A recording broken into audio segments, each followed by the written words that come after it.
Hey, folks, and welcome to The Vice. We are waiting on a couple players. We're having some technical difficulties and other things, but we're going to go ahead and get started with the players we've got now to say hello and get our story started. As always, we will start off with Dragons or Cats. Hello, everyone. I am Dragons and Cats, and I'm playing Vidar Lycran, Hexblade of Lysithia, the Soul Forged Eclipse.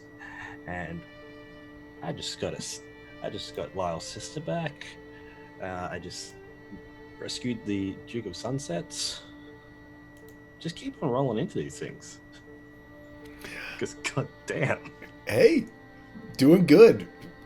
Kicking ass, taking names. Next up, speaking of kicking ass and taking names, Bird versus Plane. Hey folks, I'm Bird vs. Plane. I'll be playing Iskatol, the half-elf bard turned gunslinger, who shot off the sword arm of a big evil bad guy, and I still think it maybe ranks somewhere in the top 10 of the coolest things that happened last session. It was a wild 3 hours. I'm excited to see where this goes now that Pandemonium is averted for now. Right, Jay? Sure. Yeah, of course it is.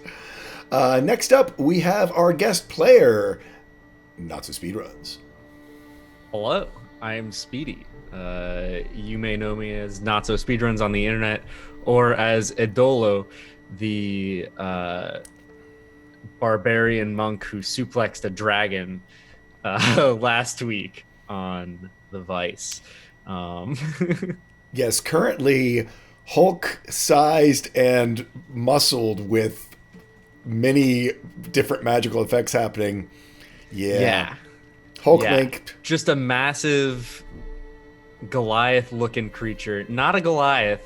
Some sort of changeling, it seems, able to change forms at will. But at the moment, appearing to be the most massive Goliath you've ever seen. Not really a half giant, more of just a full giant. And he is a fast, speedy boy. Next up, we have NNG9. Hey, I'm Energy9. I play Lunar, Water Genasi monk, who's spent a lot of time running and not punching people. It's confusing. Intimidating, yes, but not punching. It's weird. And also, I don't know, probably a brief thing of like our good old Minnesotan tiefling warlock there, don't you know? Yes, the ambassador of the tiefling race. Little did we know is Minnesotan. Which I gotta say, personally, I love. Because of course they are. Of course, the ambassador who is here at the Conclave to help restore her race back into the good graces of the rest of the world is our Minnesotan warlock of the Undying. I mean, look, she just happened to open an Necronomicon and, she just talks to the Elder One sometimes. It's fine. Well, it's fine. As we all know, the Elder Ones are Minnesotan.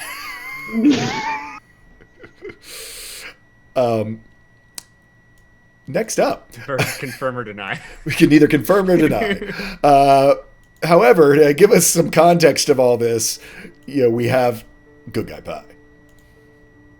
I remember reading H.P. Lovecraft and this specific line that states, thou wilt lay your eyes upon the Minnesotans, for they drive you to madness. You can't argue in the with... winter, kind of. In the winter, kind of. Anyway, yes, I am Good Guy Pie, and I will be playing Luck Goldhard, Adventure Store, now all the way from Elevation Pit. And you may be cool, but you ain't one-shot a bunch of dragonlings with alcohol cool. This is... Yeah. I mean, who can argue with that, right? Who can argue with that? I certainly can't. I am Tall Squall. I am the ringmaster of this circus? Wrangler of the cats. The wrangler of the cats.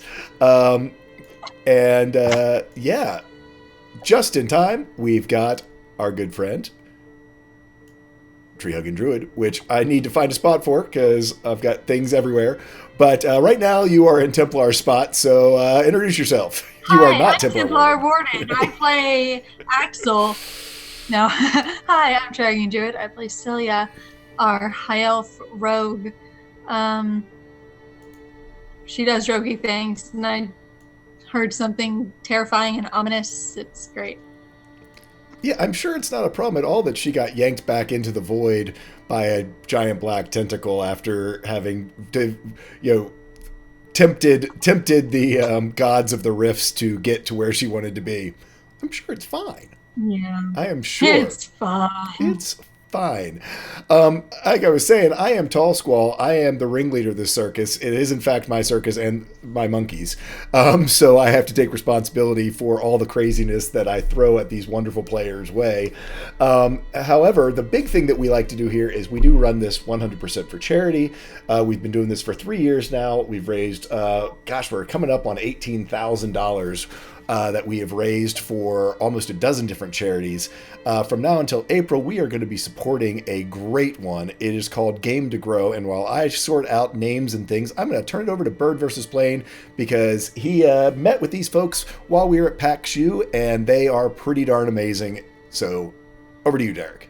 Sure. Game to Grow is this awesome organization that is focused on using role-playing games, such as D&D, to foster a community for individuals who are on the spectrum or who face other social anxieties or disorders, who normally wouldn't have communities or support networks normally, or don't have the ability to create or facilitate those relationships in just normal school or community activities. So what Game to Grow does is gets kids together, runs through games, and teaches kind of empathy, teaches how to build friendships and relationships, puts them into situations where they can role play through feelings, emotions, everything. It's not only help them come to terms with their own social anxieties and discomforts, but also help them build a nice foundation of friendship and found family. And they have such good luck with helping these kids build a social network that not only they can come to game with, but they want to hang out with, and they want to continue to be friends with outside of the gaming environment. Really, really appreciate what these guys do. So if you can donate, awesome. If you can't, no worries, still awesome. Hang out and enjoy whatever story Jay throws at us today. So, speaking of that, without further ado, let's run our intro, and then we will dive into the craziness that is the fallout of last episode of The Vice.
have some good player theories. That is why the Vice needs to run for election again. We were muted for that, right? Yeah. Oh, luck dice That for audio all. can't Saying get out. it was Netherwings. Hawkeye but it was donates Netherwings. a luck die to all players. Oh, hey, Thank thank you. you. Thank you. Okay. So,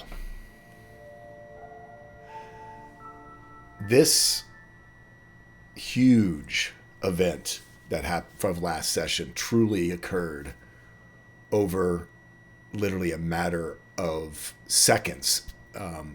The final moments of that. Over the entire thing, from the start of the melee until where we sit now, was really only about 3 minutes of time here at the Conclave. As the party takes a breath, the chaos of what has occurred is sinking in to these hundreds, if not thousands, of people who were attending the conclave all over this area. For them, they were enjoying the highlight. What was supposed to be a celebration, the grand melee, the night melee, where they were celebrating the heroes of East, these heroes that they had been hearing stories about, when suddenly things went crazy.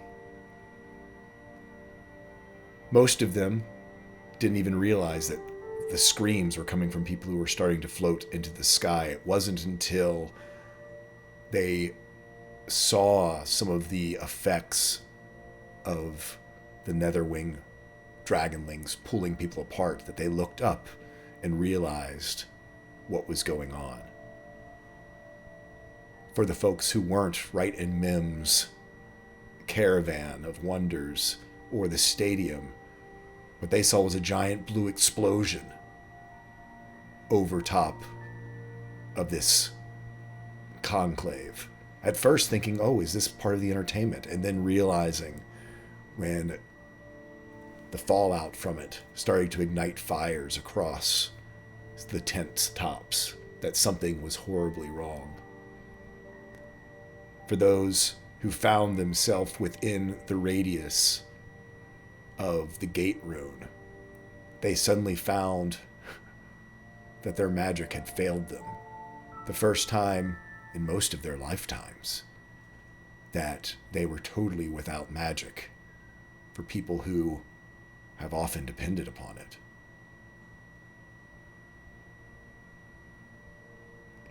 At Mim's, where the center of all of this was, where the Twilight Bazaar that exists in its own pocket dimension suddenly was pulled into the prime material plane, existing in the same places as other tents and people and buildings were, and that has now disappeared as magic reasserted itself, is ground zero of what has occurred.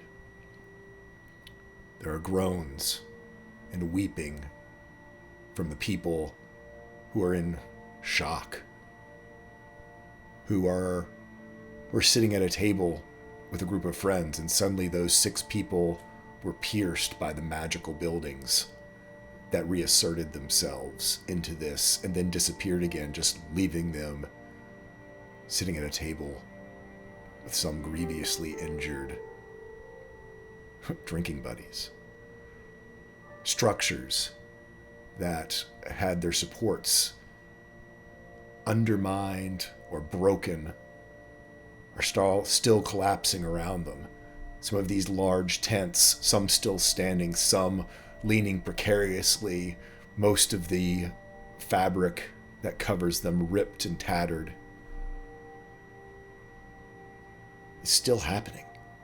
This is not a safe place yet for bystanders and people. As magic reasserts itself, there are explosions of errant, wild magic. Lanterns and torches that were fueled by magic that were snuffed out, suddenly turning back on, but now not in their sconces or safe places. lying on the ground, igniting flammable materials. People who didn't realize, thought they were laying on a piece of timber, suddenly realizing that no, that was a torch as it reignites, and find themselves having to run from this magic that is now turning back on all around the area. There's a smell of ozone and this acrid mix of burning chemicals and alcohol from Luck's solution to the dragonlings. So we focus on the midway. The Leaping Lion tent, this huge tavern tent, which was sort of the central place of gathering, is in tatters. Many of the planks that the tabaxi servers used to run across and deliver drinks have now fallen down. The tabaxi themselves, being the best they can in a crisis, are trying to give first aid to customers and help people get out of harm's way from this debris that's still falling from above. We see Castian, the blade singer. You see him sort of grabbing Vey, the ambassador of the tiefling race, and hurrying her off to a safe location, running away from this area so that either physical or political fallout doesn't find her. We see Thelma Anders, the Dwarven proprietor of the Leaping Lion, who is very devout to the god Ula. She is walking amongst the injured, her holding one bracer against the other. You see her saying small prayers, and you see her healing minor cuts and scrapes. The wagon that Axel had bought his spellbook from so early on in the campaign. The scrolls and books are all scattered in the mud. The older human proprietor, you all remember his fussy tidiness. He's trying to collect them, but many are destroyed. He doesn't even seem to notice the deep cut going across sort of the top of his head, where his balding hair has receded from. Blood is slowly staining one side of his white fitted jerkin that he so meticulously kept. You see bystanders, all the people who had been levitated and miraculously escaped unharmed from Luck's explosion, intoxicated, but still injured, and showing the mixed signs of both burns and frostbite from this explosion of high-proof cryo alcohol. The potion distillery is a leaking mess as all of the contents are just spilling off the edges of this once fascinating place. Just this pool and miasma of mixing potions and chemicals and magical elixirs. Laying in the center of it all, in the middle of this midway, the enchantress's mutilated body lies face down, her arm having been shot off by Iska. A small crowd seems to be gathering around it. Some are pointing over in Iska's direction as they try to put together what happened. The red robes that most everyone's wearing, many are taking off out of sort of shock, not understanding. Others don't even seem to remember that they have them on. The overall mood is confusion along this midway, down through these dozen tents, six on a side. The big top at the end, itself in tatters. The area where the druids had wild-shaped themselves into the animal axe is completely destroyed. A building having penetrated it, almost landing entirely on top of it. near that area, we see Axel and a changed Ambrose in conversation. Panic still on Axel's face as he's looking for his son. Close by, further down the midway on that right-hand side, we see Iska having just been stabilized and brought around by Rian, their friend, a sky mage, one of the few people to ever kill a Netherwing back before the sky was truly lost to them. His giant griffin, Balshirian, close by. Luck, a little further away. He's leaning over the body of a bystander. The one who was too close that he didn't notice before he ignited the alcohol and was caught fully in its blast. Just outside the perimeter, the giant form of Adolo still pinning down this Netherwing that he had suplexed and basically face planted into the ground, the contact with the ground having drained the magic from this dragon. His hulking figure is still breathing heavily from the adrenaline and everything that occurred. Adolo looks up.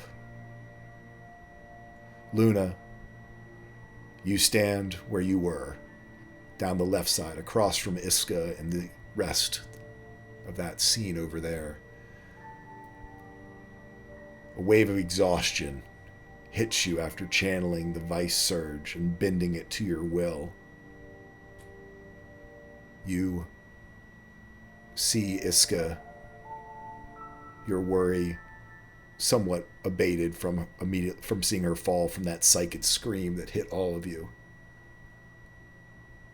But you feel a warmth around your neck and a slight glow coming from your medallion.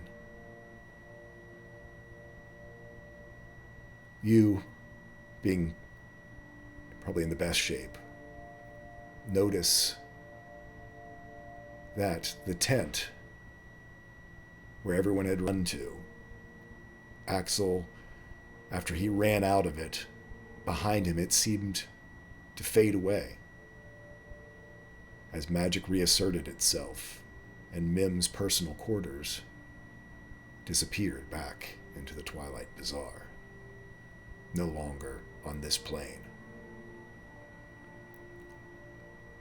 Before we step into that tent and what is occurring there, I'm just going to stop in with everyone of where they are mentally and what they're feeling. Iska, the last you remember was hearing this scream after having shot down the Enchantress. Now Rian and Balshirian over you.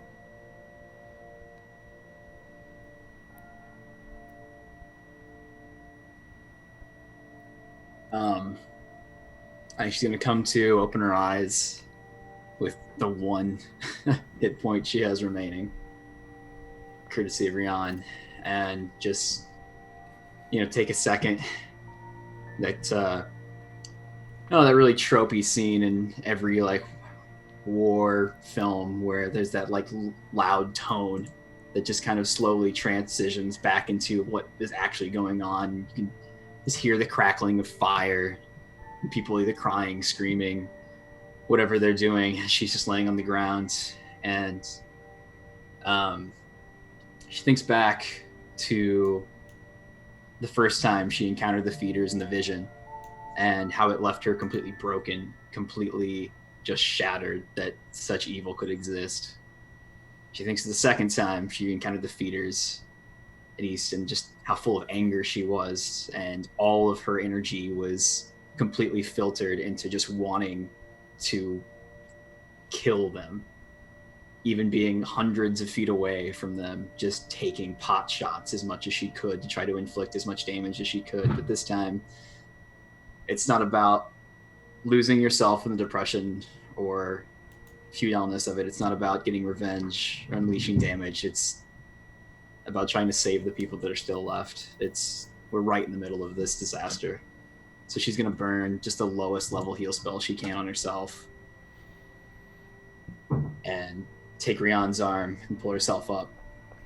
And still really shaky, still really disoriented, she's just going to start walking through the remnants of what's left. And kind of like back at the Temple of Purity, she's just going to start playing healer and do what she can to save as many people that are out there. And you are able to wander through. There is much to be done. And you find your way over to Thelma, the Dwarven proprietor of the Leaping Lion, who seems to have some training herself, and sort of wordlessly fall into this sort of triage, getting people to safety. The Tabaxis, some familiar faces, Stacks Too Many Plates, and some of the others, bringing people to you, sort of getting them in order. I'm going to go ahead and at some point she's going to use her use of Majestic Anthem. Okay. And everyone around her, within 60 feet at least, will feel this surge of energy and healing. It's not lasting. It goes away.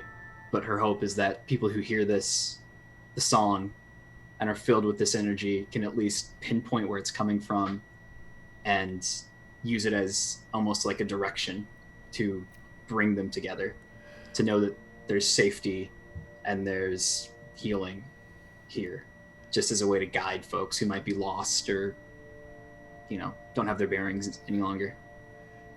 There's a strange sense of deja vu. You almost didn't notice that where Thelma had sort of set up to heal, because it's an area that was open to the sky, so there was nothing to fall, was on the stage you performed on back when you first were here. And where before you so entranced the crowd,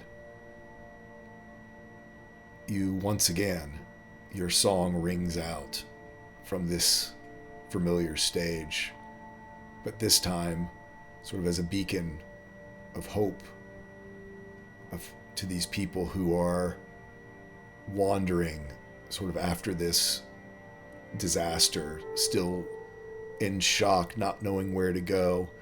You find people who have some training, even if it's just non-magical, begin to help get people the aid they need. And certainly as there is an overwhelming number, your anthem keeps some of those people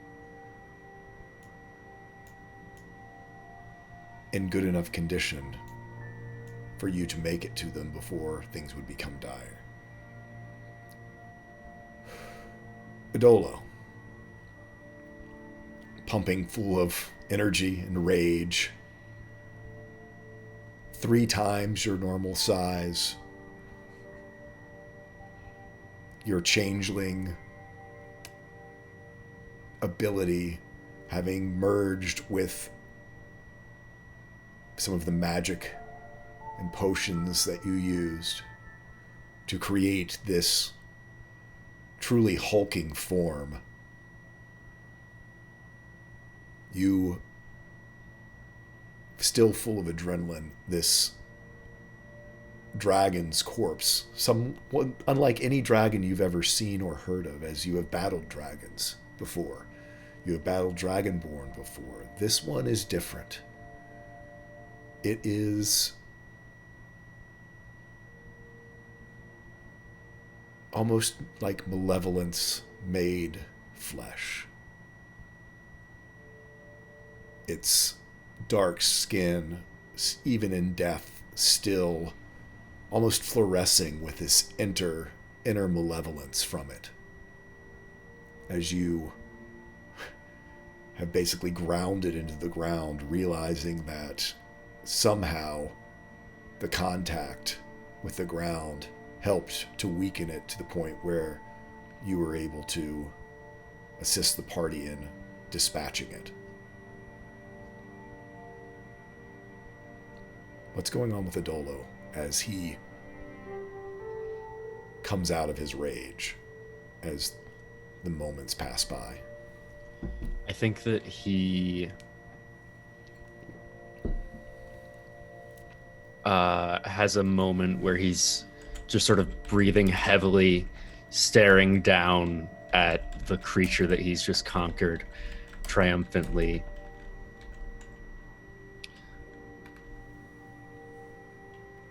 And the rage that was so frenetic, so full of energy before, just turns to this sort of cold, hard disdain for the evil within this creature. And he has to sort of restrain himself from just destroying it even further.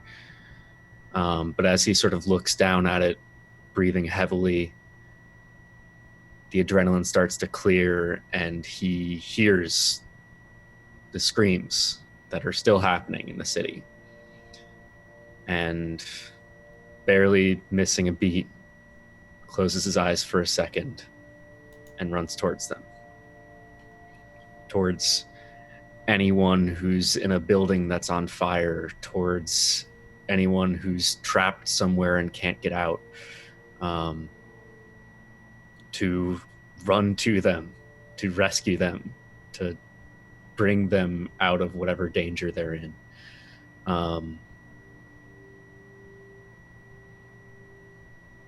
Even though his form is massive and would otherwise be terrifying, he calms himself of his rage and puts on a comforting face and offers a gentle hand to anyone who needs it. And the first thing you notice as you scan around,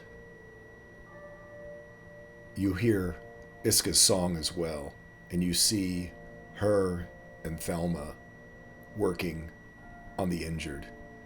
And the tall mast that Axel had stood on with a crow's nest is leaning over at a precarious angle.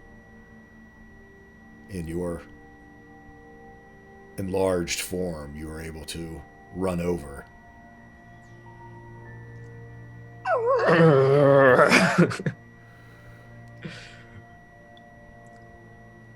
Does this help?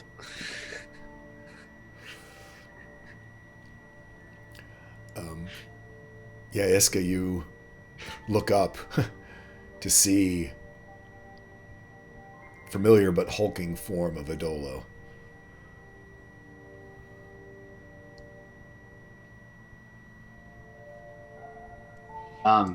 Man, I mean, truly, I think, I want to have the conversation. I want to talk about what just happened, but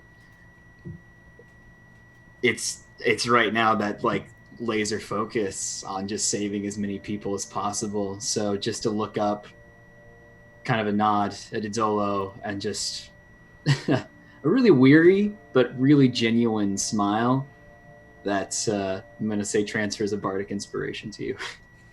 Thanks. And after you've sort of stabilized this area, you are able to move on. There are other tents here on the Midway that need help. You see people who were trapped in higher areas that you are able to, reach your hands out and basically just almost be an elevator to bring them down. And because we can't have it all be sad. You find some tacos that you hand out to people. Sorry. That's my image is of Professor Hulk. You find someone whose taco is fallen on the ground and you hand him a new one. Yeah, I see like a young girl who's just sort of crying in the corner or something, and I lower down a taco to her. It is okay. You are safe now. Eat. You will feel better. And you continue around helping those in need. And while you are quite intimidating, there is also this comfort that comes from them seeing this strong figure who could protect them for whatever might be coming next. Luna, we move to you. There on the midway. Sort of see this unfold, Iska run into action. Adolo's huge form going over, helping, and then moving on.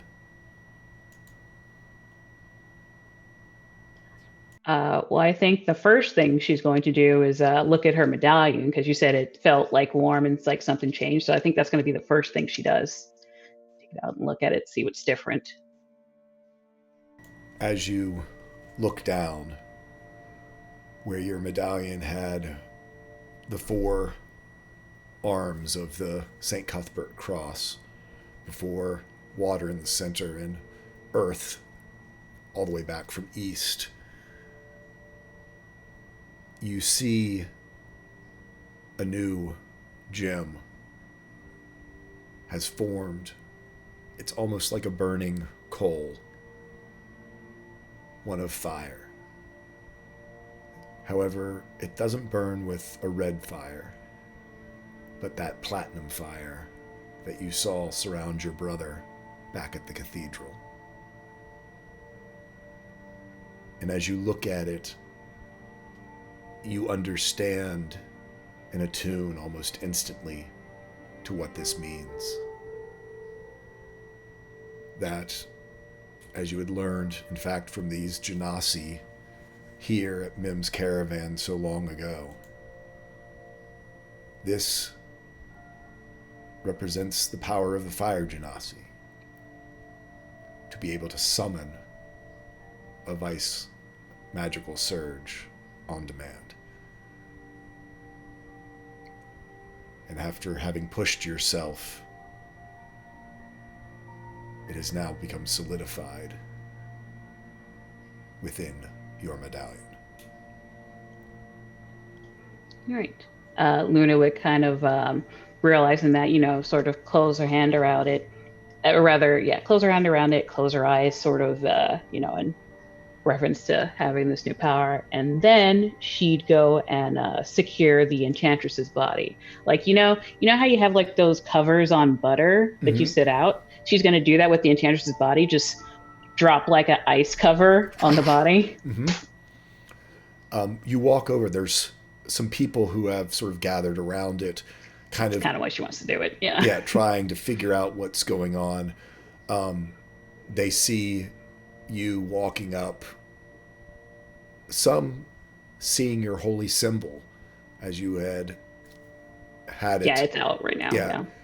And step away as though you're a holy person to come. Some people are standoffish because of your Genasi heritage, but also mostly they see your intensity, Luna's intensity, and step back and give you room as this sort of frosted ice cover, coffin-ish, covers the body. No one seems to argue with you. You see them almost try to question, but then think better of it. And many of them themselves are not in a state to be able to do much other than just take in what is occurring around them, if that at all. You all should go get yourselves checked. Injuries need not only be of the body, the mind can be affected as well. I suggest you seek help, and she kind of like points in the direction that, again, Yeah. other name that I can't remember right now. Ito, Working. yeah. Yeah. And Iska's song is playing there, so that's almost a hypnotic amble that they take, sort of heading that direction. And there seems to be a sort of general movement of the people on the midway there. As you stand over the body in this cover, is there anything else that you are wanting to do? No, I think that's the main thing for right now. She'll just cover it, and it's because she has no idea what sort of magical protections might still be on the body. Just like, I'm going to secure it and then let the magic people do the thing. Yeah. Luck. It was a brilliant plan. It saved many, many lives. Those of your companions, those of all the bystanders, except for this one. They are horribly both frozen and burned at the same time. Frostbite and burns covering their skin. Hair singed off. Some looks like it was almost frozen and brittle. Tips of fingers, tops of ears, frozen, frostbitten, shattered.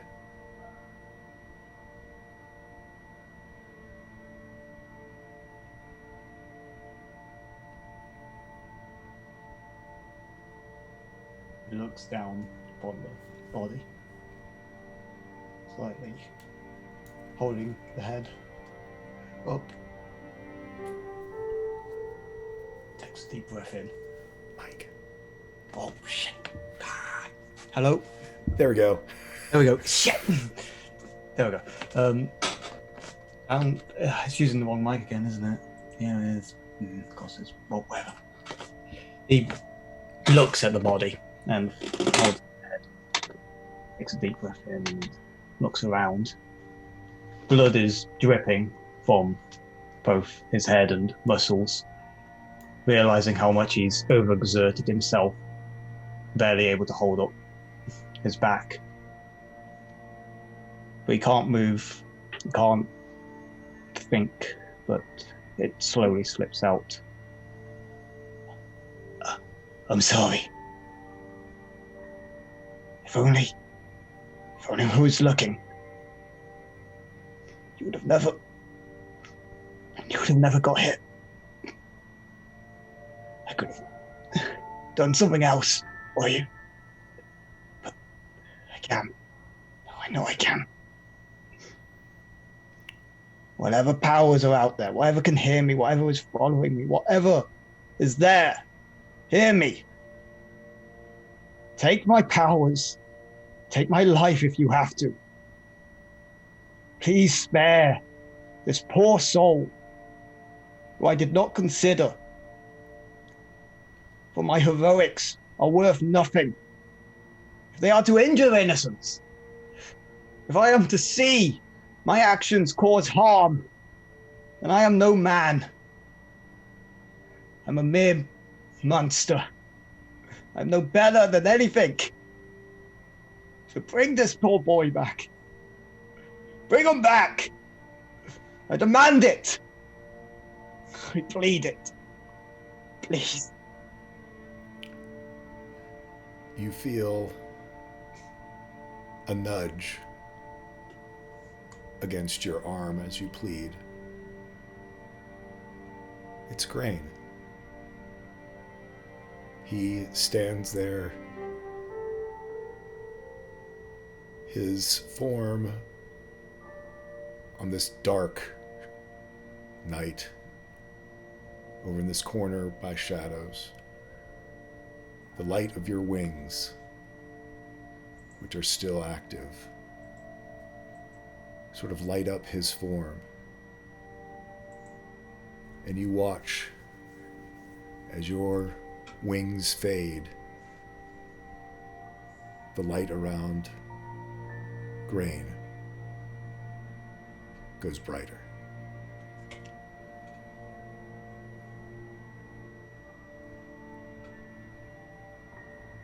Do me a favor and roll me a D100 again.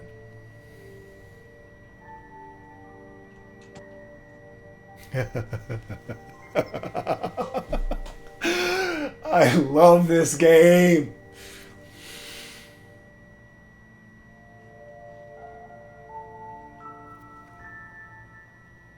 Luck. Why don't you tell me what happens next? As sort of the plead hits sort of the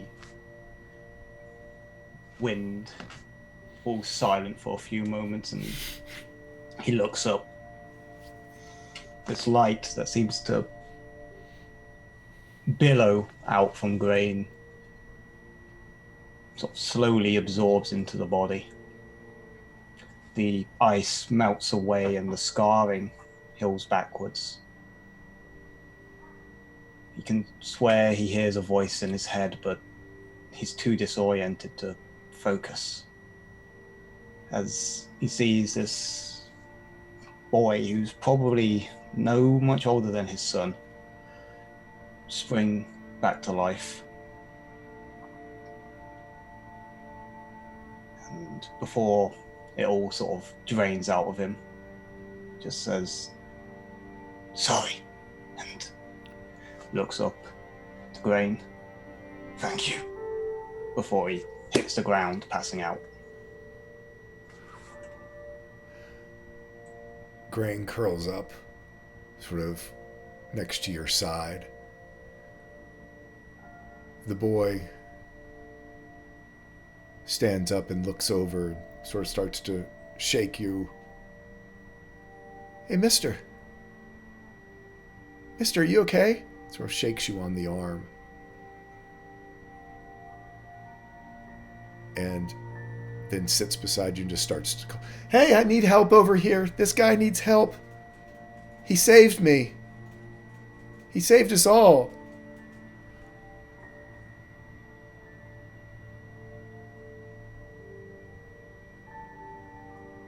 With that, we're going to move over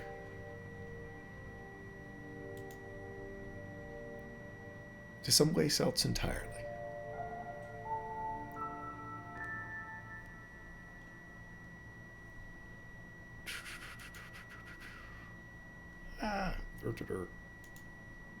Inside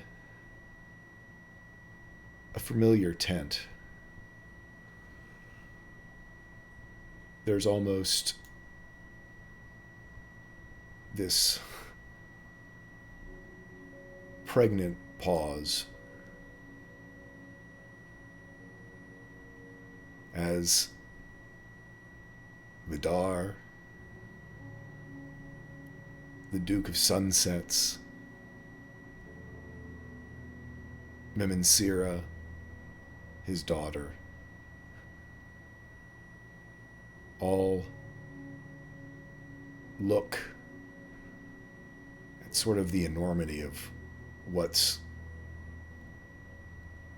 happened.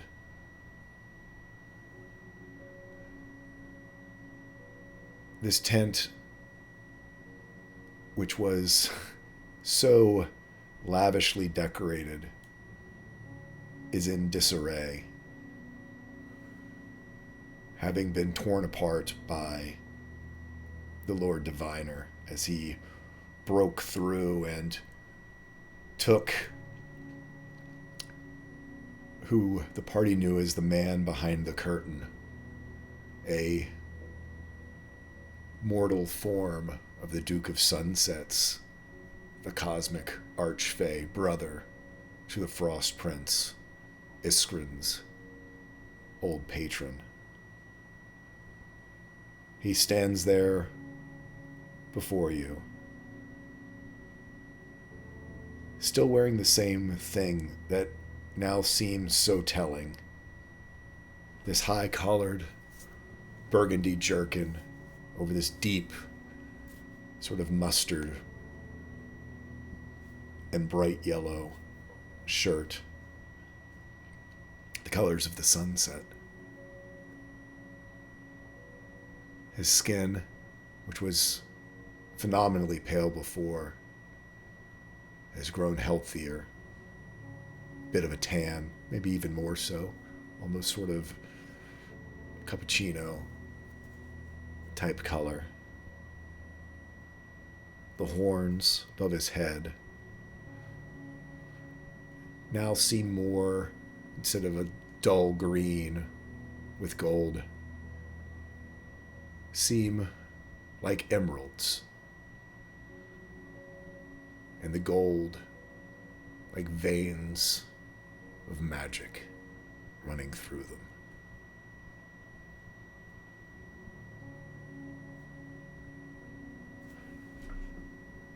He looks to you, Vidar.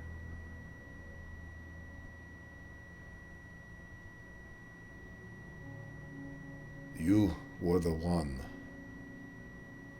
that saved these three and changed their fate from that of oblivion in the shattered sphere to have them forged into these forms. It is you who now must decide what's to become of her. I have thoughts on this, and much to tell you of how what must be very confusing to you all coincided in this place. But you hold the cards right now, and chaos is my bag of tricks. So what of you? Well, first of all, I think you should give your daughter a hug. And with that, Vidar kind of turns his back a little bit, scrapes up the remains of the shattered ring, and gives them a moment as he basically has the wave of exhaustion come through him from the potion of haste, and goes over to Mim's desk and just plops down in it, just breathing. Looks up and notices, and just watches them. Watches their exchange. Ryan Tally is still in his hand. He displays the crystals down on the desk.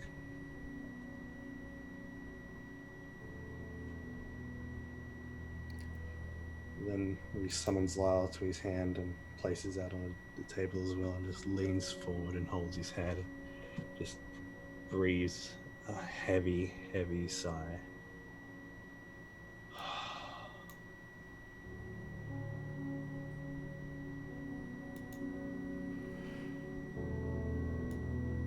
The Duke of Sunsets and Mim and Sira hug. And he looks to her.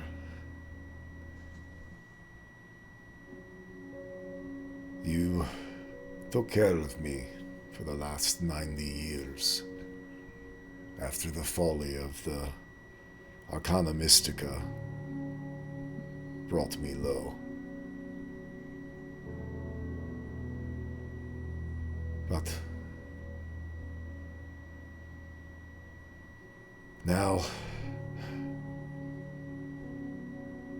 it seems as though my plan that I put in motion before this sphere was even created has at least brought me back to where I was.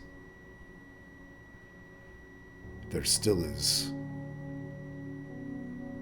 much to fix here. This sphere has been damaged by my brother. Even he does not realize to what extent.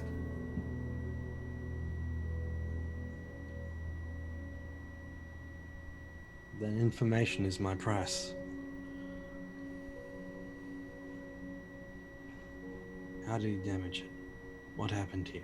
90 years ago. Oh. Direxus, the feedback from the explosion device, explosion of Direxus. How did you die here? Why did you set this plan in motion? The story is much older than that.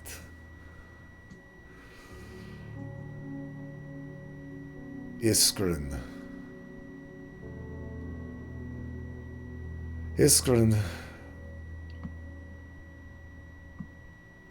has lived many lifetimes. A fixture in the cosmos. He was.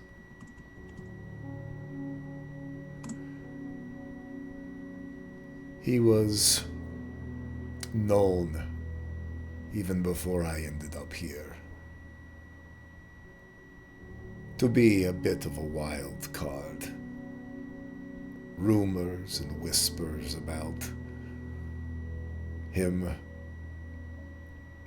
doing something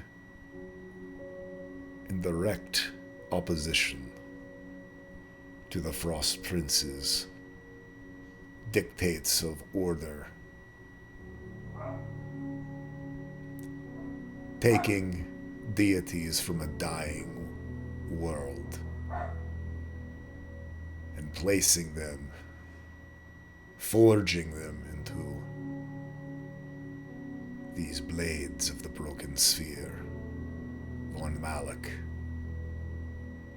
Lysithia, and Ryentalia.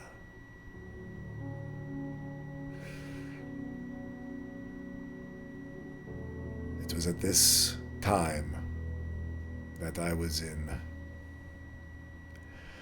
direct conflict with my brother. A grand gamble that my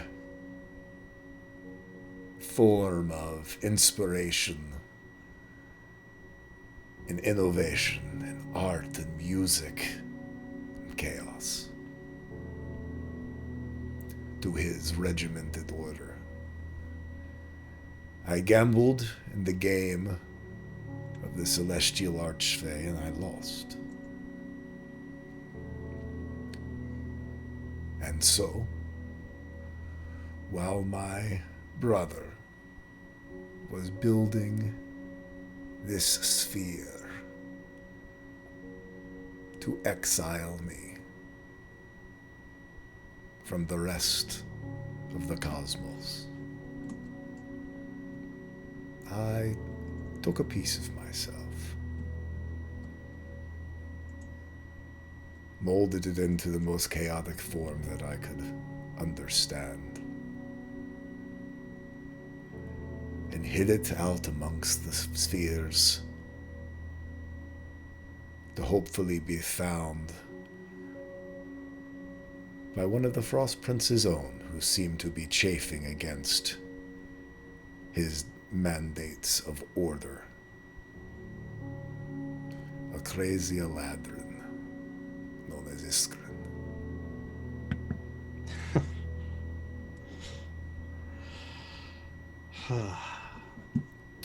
Just another vessel.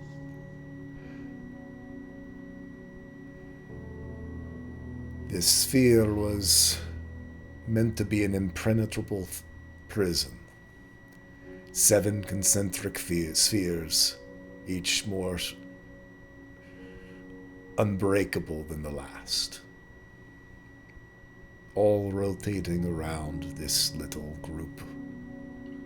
The sun and 5 worlds. This isn't even the world that I chose as my own.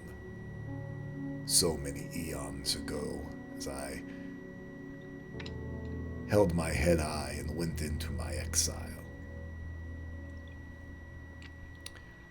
But sometimes fate has other plans. You see, what you know or think of as a gate, like all the other spheres throughout the cosmos, there's a reason there's only one in this place. It is not a gate as much as it is a hole. A puncture made by a desperate glyph scale as they were dying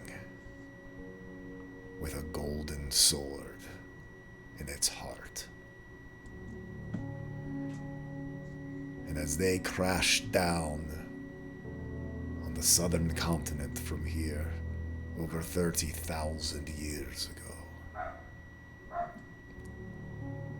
she became just as trapped here as I was. Her anger and wrath and malevolence, with no one to truly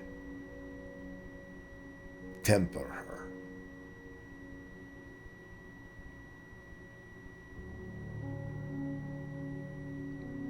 And so she wandered and was worshipped and did what she did on her world before. A sun god, like she liked to think of herself. And traveled through the ages just as I have.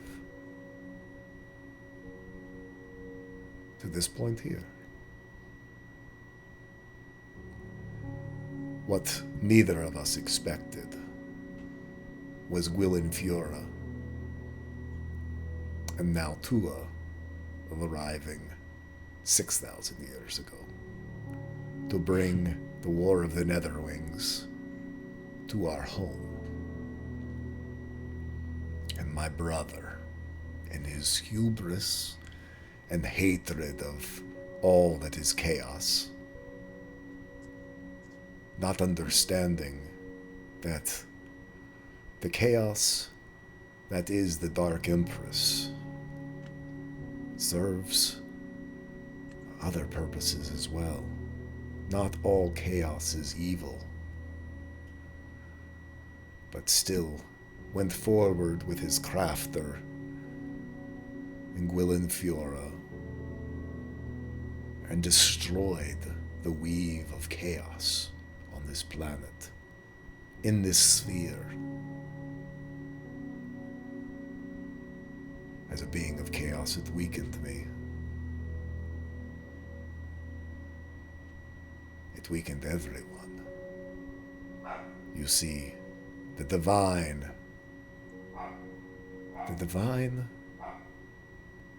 and miracles, faith,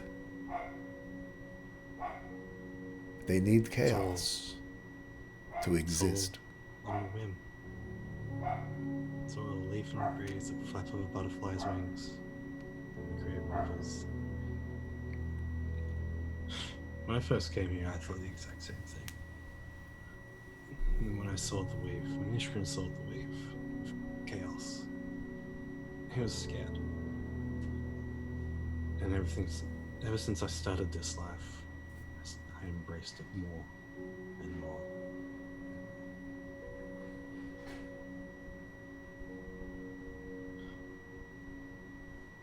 It's been a weird ride.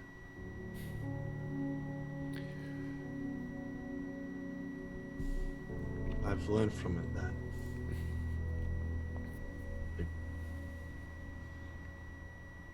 being away from that regimented life, no longer being bound,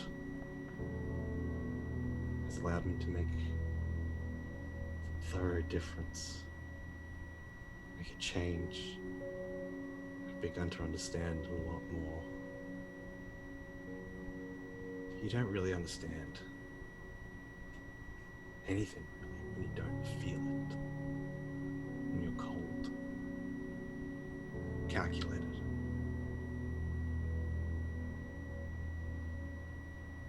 I think that's what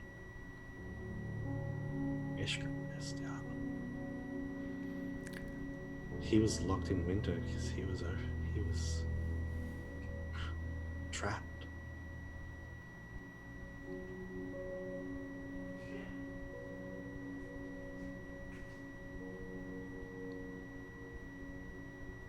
Duke, I want to try to save this sphere and the people on it. I want to look to end this war between the Neverwings and the rest of the galaxy. I also want to... Part of me saying this. I want the little measuring match between yourself and the prince to be over. This has never been between my brother and I, as much as it has been between my brother and the Empress. I was just collateral damage. Yeah.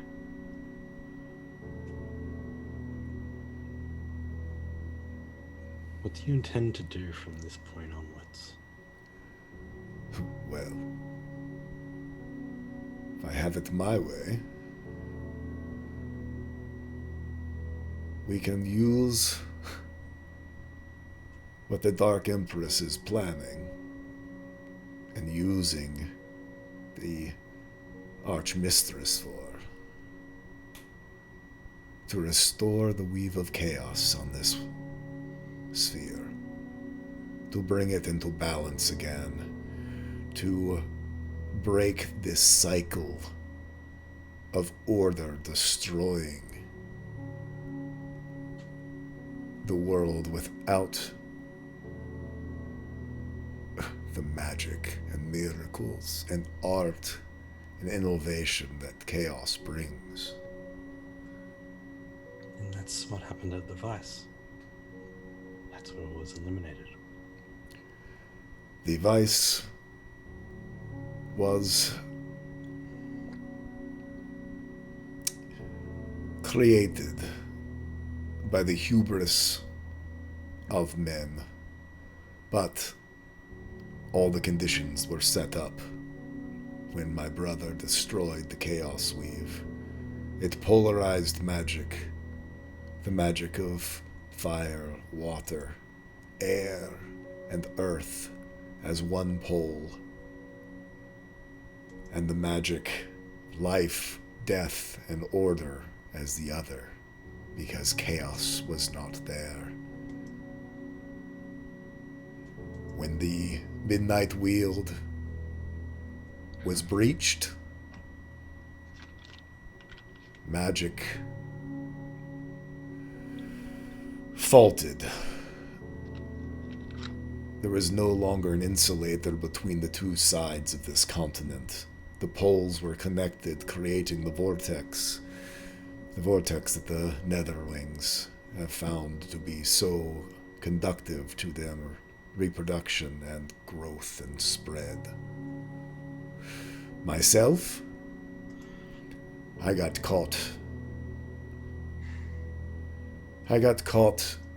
in the backlash of that explosion as the only remaining node of chaos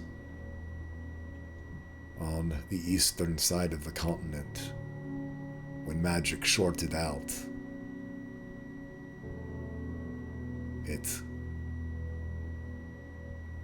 the explosion was me. I figured as much. As I tried to save the rest of the continent and destroyed my own people, hoping they would understand. It's not all lost, you know. There are still followers and people out there. I know. A tiefling by the name of Valtorian. You've met him, actually. I have. Well, Catboy has. So you know then he's still heading to Darixis. the seed. We have a way to fix this. We just need time. There's not much, Oh, I know. but 49 days after this. yes. From tomorrow, actually. But Good. an extra day, you never know, you might need it. Then that's what you'll give me. An extra day when requested. I might have something better.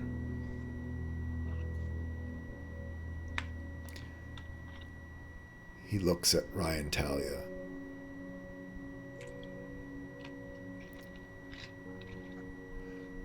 When she shattered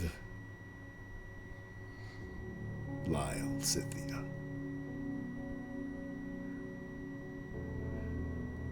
destroying him and destroying the piece of Iskrin that he had inside him,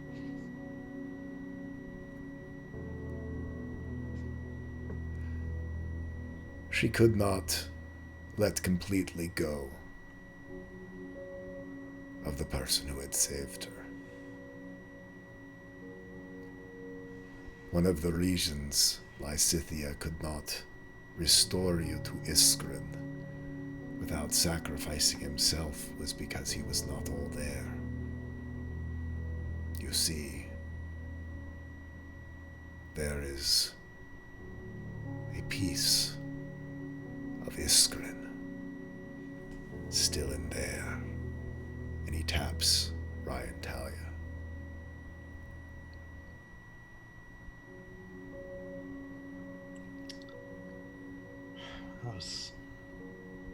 I feared this. She misses him.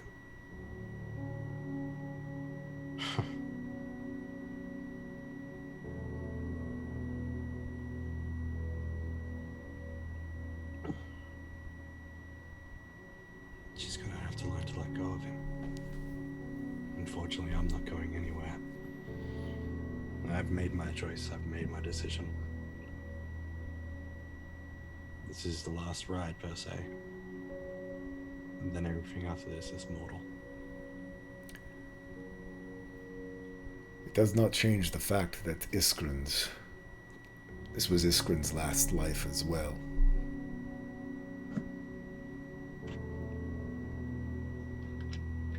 Eladrins are hard to destroy.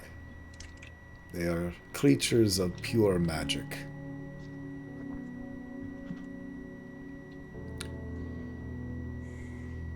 One of the ways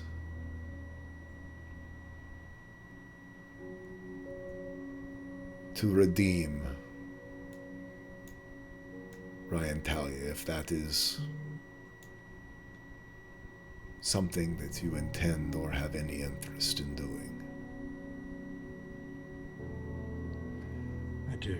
I want her to be at peace. I don't want to hold on to this rage she's felt for millennia.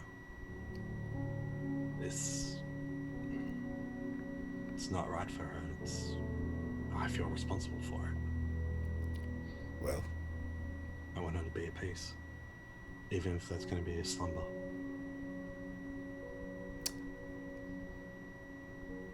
sleep does not cure nightmares. It only makes them worse. She has been living her own version of a nightmare for 30,000 years. You can end that, but it will not be easy. It will not be something that perhaps you will like. She needs a wielder. She needs someone who understands her. Someone who will be Eladrin born, even if they are not Eladrin now, to take her and wield her and show her the way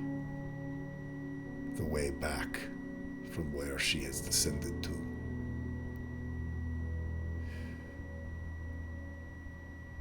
You will be a hexblade of the burnished star.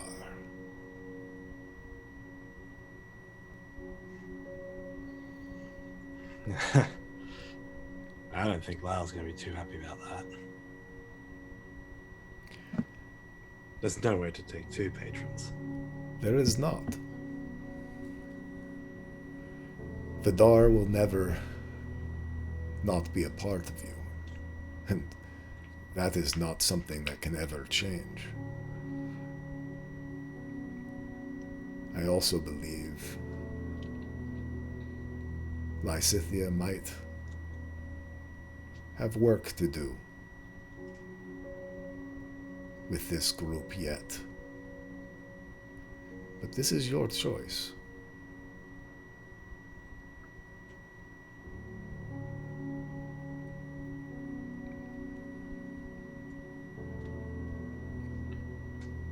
It does not need to be made right now.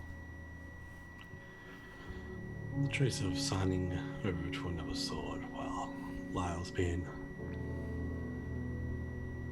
such a lifesaver. I've already made my decision, and Ryan Talia, I cannot. I don't think I can. But I don't want you to rage anymore. If there is a Wildra out there that I can find, I will find it.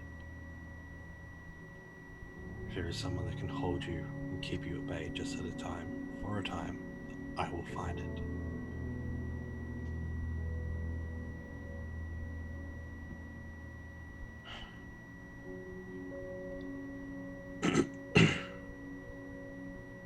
Do you have anyone in mind, Duke? I do not. She and I have lived here together for all those years. But her bent towards self-service and order is not compatible with mine. For chaos and service.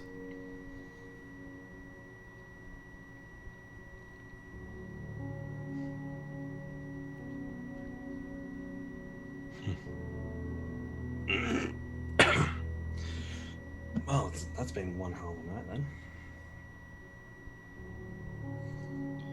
Save the blade or let the blade rage?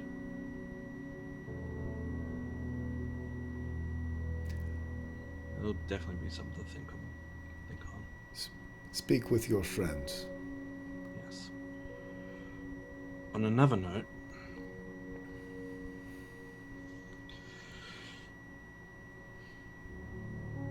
Valarian Delgaranor, the Archmistress. Yes. I also look at Mim for this. Do you know that if she is truly here, or is she back in her fortress of Falcon's Crest? She is most likely in Balathira, her seat of power. But the temple beneath the mountain of Falcon's Crest is a place, a focus where whatever she is planning, she will need it again.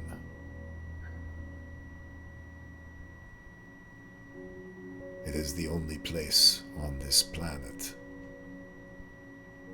that has the ability to breach to the places that she is trying to open. Mim, Duke, will you aid us in any way we see fit through this? Or will you continue to ruin the lands?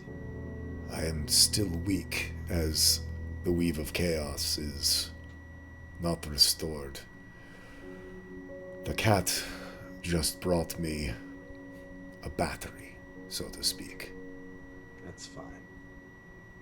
I will do with what I can. Wonderful. But even I can barely supply power to my few remaining patrons, much less provide miracles. I'm not asking for miracles. I'm asking for friends. That you have. Wonderful.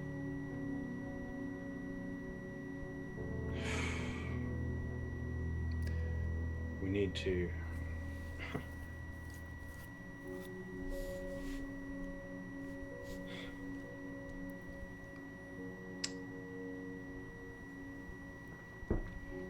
We have a convergence to save. I have a dagger to reconcile with. My final request is you hand over Von Malik. You hear Mim and Sira pipe up. Oh, dear. That was always the intent.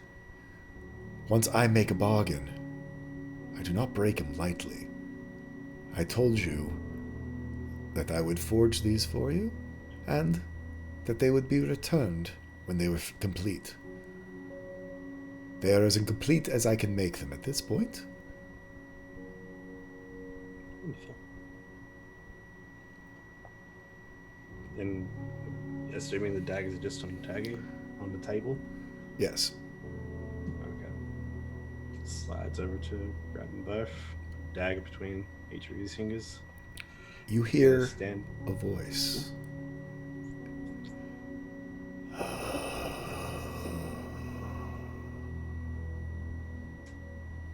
Old friend. Von Malik. Good morning.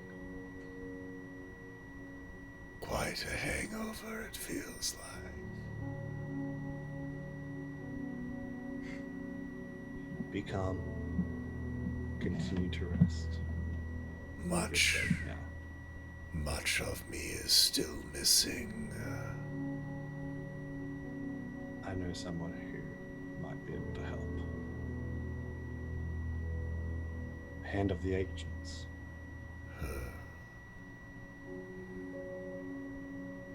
That's what they called my old wielder.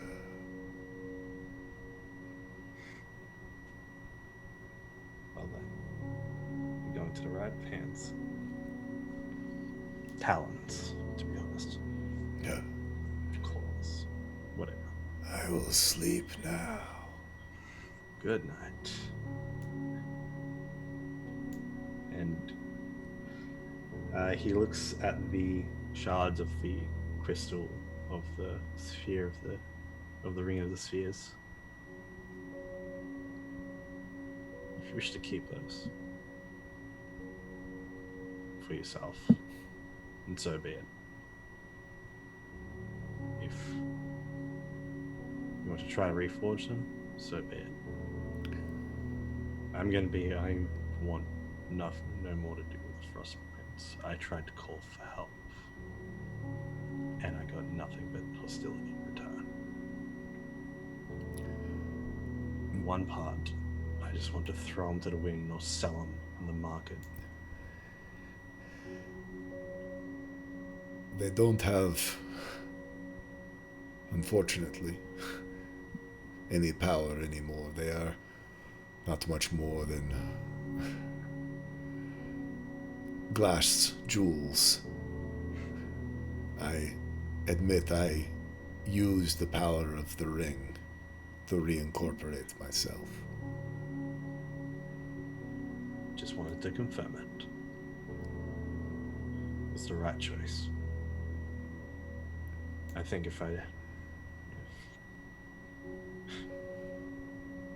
If I didn't trust that damn cat so much, I would have just attacked. Claimed a victory, but no, I've claimed something more than that. I've claimed a friend, claimed an ally. All bargains here for the win. And today's been a victory.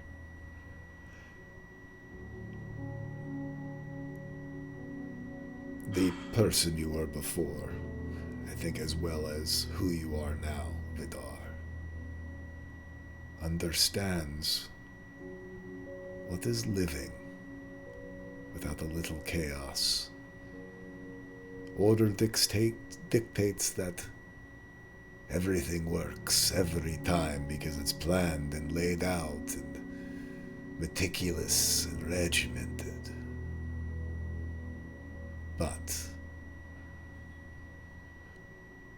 when chaos is embraced, it lets the miraculous happen. I agree on that. I agree on that now completely. I think my next big plan for this path of chaos, the original plan was to eliminate the Neverwings.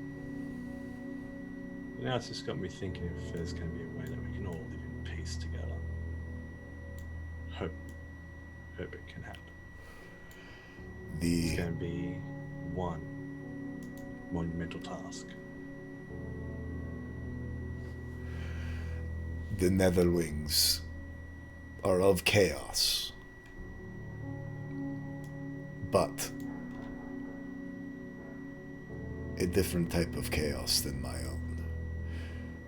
Just as my brother and I both try to do what is best, him through order and me through chaos.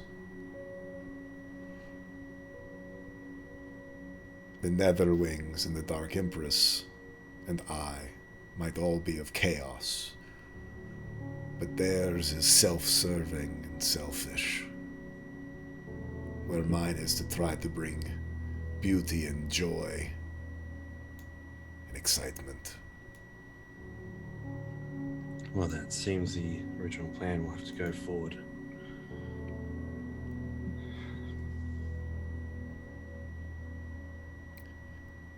We're going to attempt to kill Naltur. Yes. Of these three,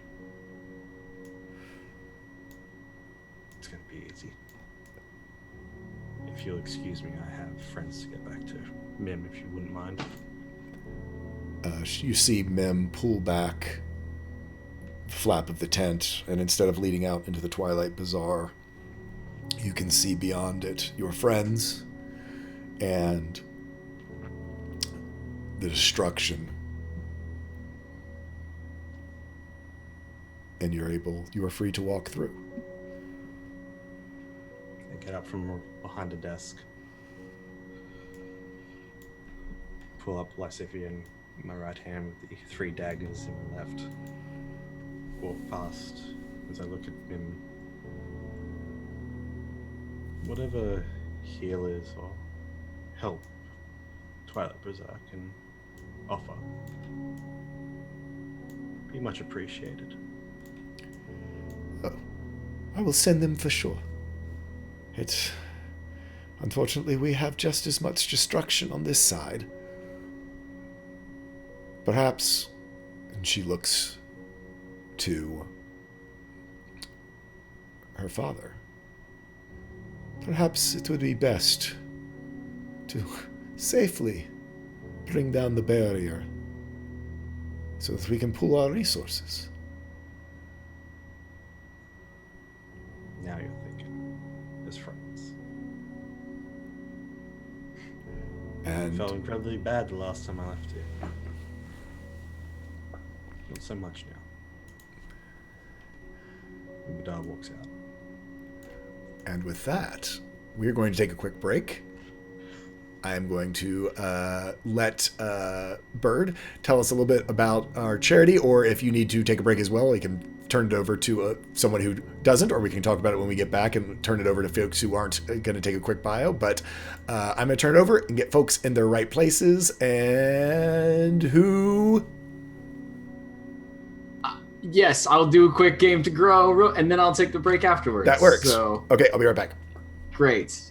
Game to Grow, if you missed it earlier, is an organization that uses role-playing games like D&D to foster a community for individuals with social anxiety, who are on the spectrum, who are autistic, to help them build relationships, to help them find friendships that normally they could have issues or trouble finding on their own, and to take that gaming exercise and turn it into real social change.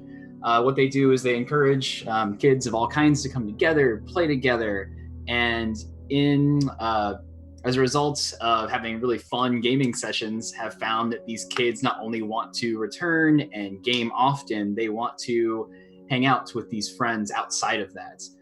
They're really focused on building true, lasting friendships and relationships, and it's just really awesome to see. I'm really fascinated by it and really happy that someone is taking these role-playing experiences that are all about empathy and trust and using them to really foster healthy, positive relationships.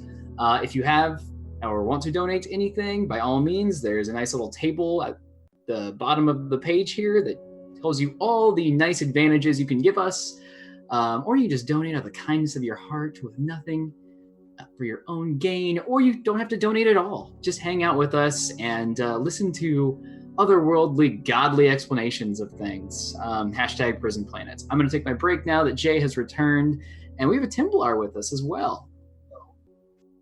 Hello. I don't know what's going on with my camera. I don't know if I'm in good position.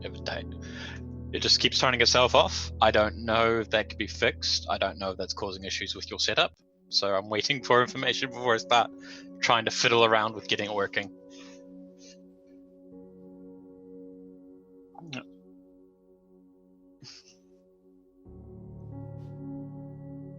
Yep.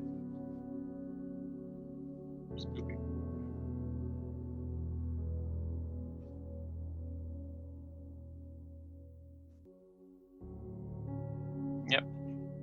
Yeah. Let's see what I can do. Turned off some stuff, turned on some things. Need to sign into Roll20. Yes, but I don't know how it got fixed somehow. When you turn it on and off enough times, apparently it works. It's the first thing I tried. It just took me a half dozen more than one. There we go. Ta-da! Yep, I'm sorry. I was Zoom could hear me, but the folks on the stream could not. So what would one of our streams be if I didn't screw up hosting at some point? Technical difficulties. So we have a Templar Warden, if you want to introduce yourself, and then we'll do Pun of the Week. And hello, I am Late Templar Warden. I'm playing Hidden by Axel, the Tabaxi wizard, who was apparently had some things to do in this episode, and yet I was not here. So it's all good and fun. Yes, that is me. I didn't put an announcement on Discord because, sorry, I was trying to get things working. No worries at all. And in fact, we were literally, my timing of my notes was us getting to you just about now. So this worked fine. Next up, we have an NG9 with Pun of the Week. Everybody's favorite segment. No, it's not, but go on. Everybody's favorite segment, because I said so. More like it. That's more like it. There we go. Yeah.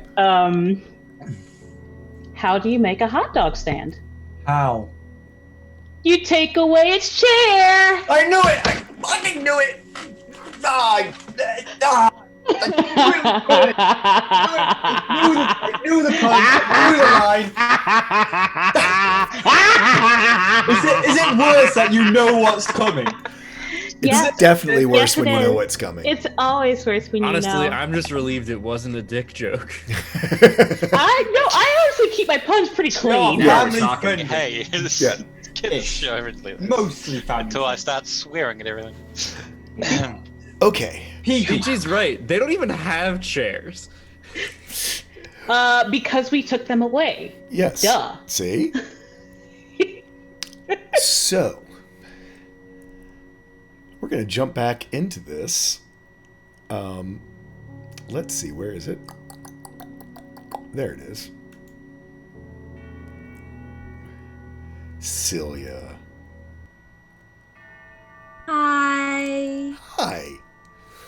So, you stepped through from the old school inn, pulling upon your powers as a rift walker, calling upon Mithrani, this guardian of the realm of rifts, to let you pass through to help your friends in their time of need. And help them you did. You popped through, you all but killed the Lord Diviner, and as Vidar was awakening the Duke of Sunsets, unfortunately, something familiar reached through the void, out of the rift that you had created, this black, dripping tentacle grabbed Celia and pulled her back through, not through one side and out the other, but pulling her into the edge of the rift itself, into the dark places between, a place that she found herself once before. Before her, as she now finds herself floating, wrapped in this tentacle, are two huge eyes formed of blood, familiar from several times that they have encountered these eyes that are as full pools of blood across their adventures. But here, there is no humanity to them. They seem to flow and leak drips of blood out of them, but not falling down like cheeks. They float up into the air, almost like a lava lamp, sort of this hypnotic movement of circulating blood in and out of these two eyes that stare down at you. I need you to make a wisdom saving throw.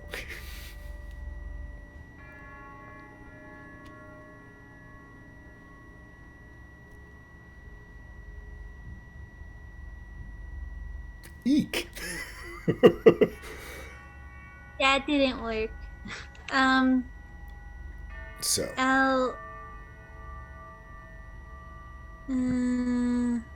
Do I want to? No, let's let the story do things. Okay.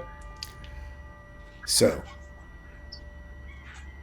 there is a coldness that takes over you. And you see three faces emerge from below the eyes. Warped faces, horrific, as though they're screaming. Teeth rotten out, just jagged chunks. Cheeks hollowed in, their eyes no longer, just empty sockets with pulsing void energy in them. These are faces that you don't know, but you instantly recognize. It is the three people who died within this space from your void banishment. And from beneath those eyes, they lumber towards you, you unable to move. Their grasping arms as they are all but disintegrating by the void energy, the blood of these eyes coming back and reforming them to just be disintegrated again. And they come up to you, and they only have one thing to say. Why?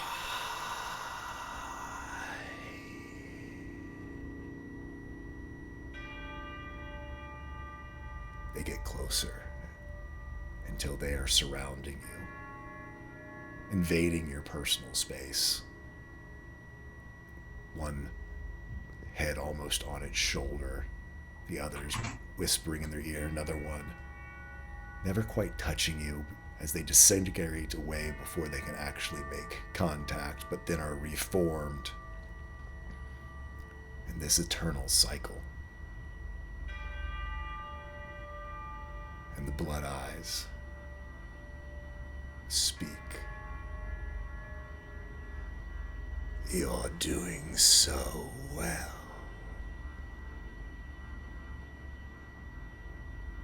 Everything is going according to plan. No questions asked. Moving along. Doing as you're told. You're the only one who can make all of this come together. It takes someone who can go places no one else can go. To be the last piece in the plan to breach the places that should not be breached. To harness the focused power that's required to bring the blood and to let us free.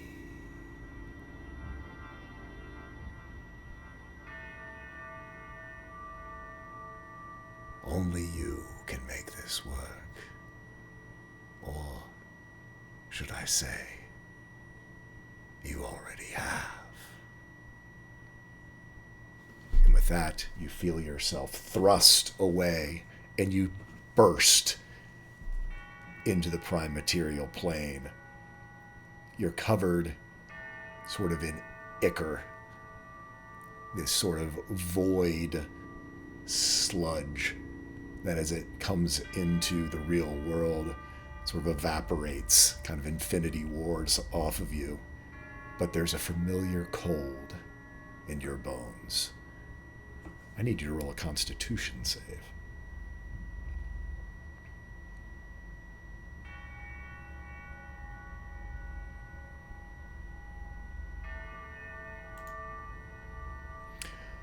On a 19, unfortunately you just missed, and you take 20 points of void damage as you feel that familiar explosion of the void energy that was absorbed into yourself basically dissolve out of your bones and taking some of your health with it.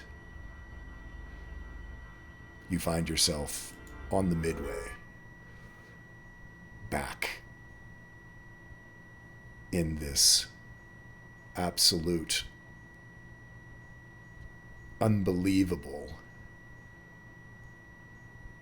place, this scene in front of you, everyone trying to repair sort of the damage that had been done. Celia, as you look around, what would you like to do?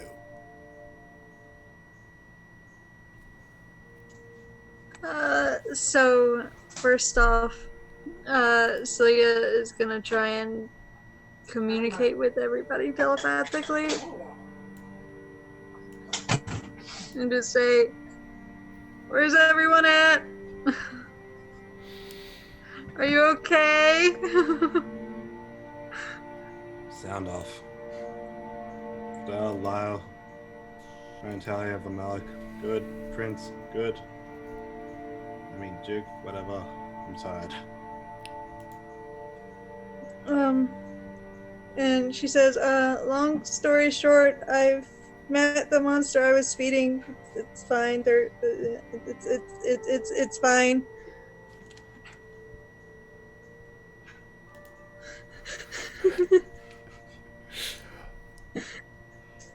If we could like all meet up, that would be fantastic.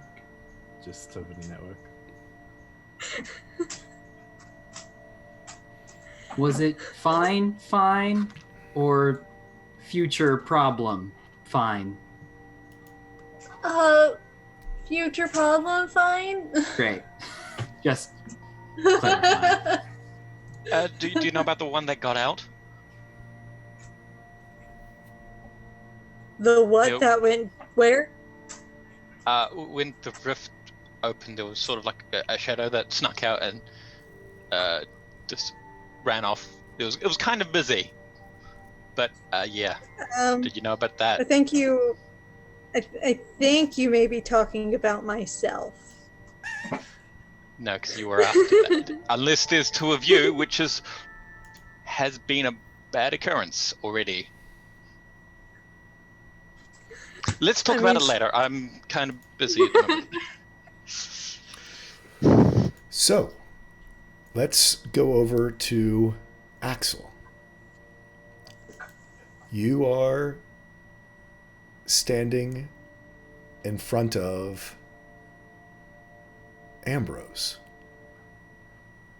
who seems to be 15 years older. He holds in his hand a stone orb, a sphere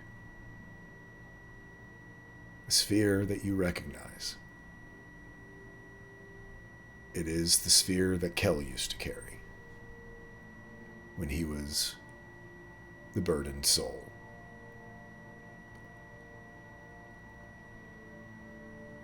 He's told you Riley is safe, and basically has said, but we have a lot to talk about. Are you sure he's safe? Because I was kind of pretty sure he was safe when he came in here, and then, well, things happened. Are you sure he's safe? Well, Axel's sort of just holding this pretty hefty stone, right? Because for him, it's quite hefty, while the other one, well... Yeah, I mean, no, they're all about the same. They're kind of like bocce ball sized. I thought the one that he picked out was like light. Maybe I was getting something. Never mind. They're all about all the stones from the vault are the same size, including the burden stone. There's the zeal stone that you have, which is also the same size. Okay. But no, they're all basically the same size. They're not terribly heavy. I mean, they're not super light. I mean, but all of you kind of are stronger than you were back in session 1.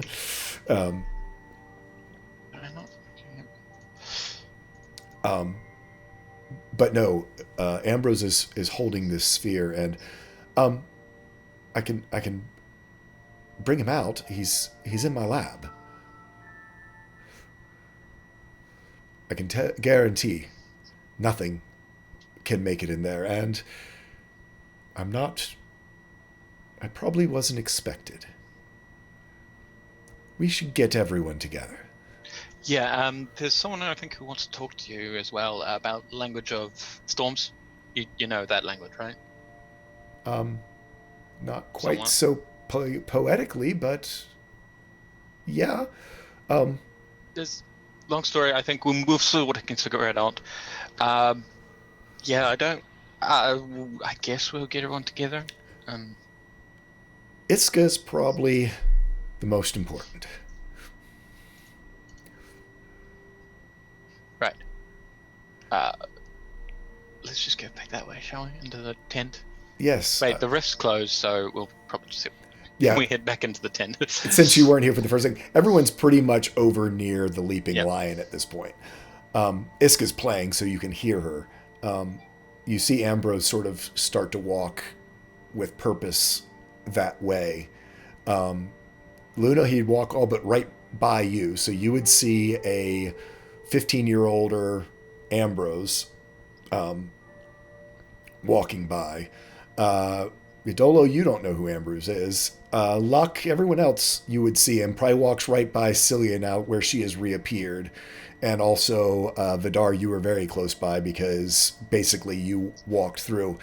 As you see this, you do see almost people appearing almost out of nowhere, apparently from the Twilight Bazaar. And you see where one of the buildings and tents have been completely destroyed, one of these woven buildings of magic appear that seems to be intact.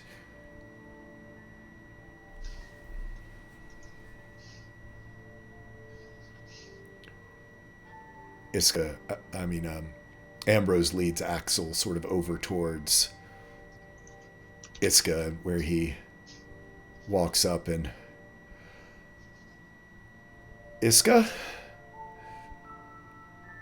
Takes a minute to finish the work she's doing and turns. You? Why are you here now? How did you... What's going on with you right now? I'm assuming something connected to all this, right? Well, now is kind of the operative word.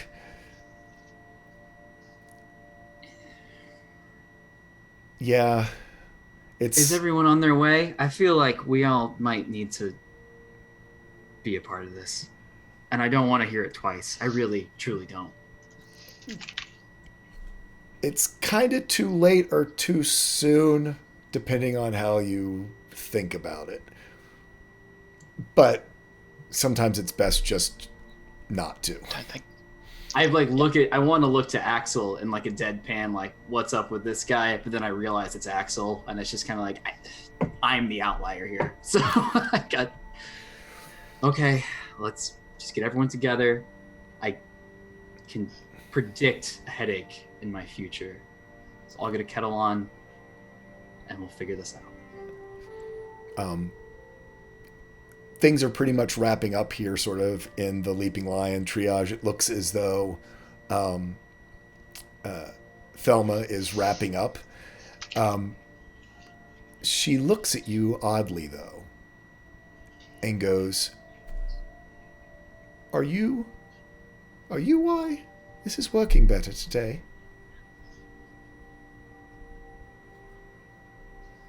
My healing has never been as strong as it is. It's as though my connection to Ula is stronger. Vidar, you would hear this as you're walking up.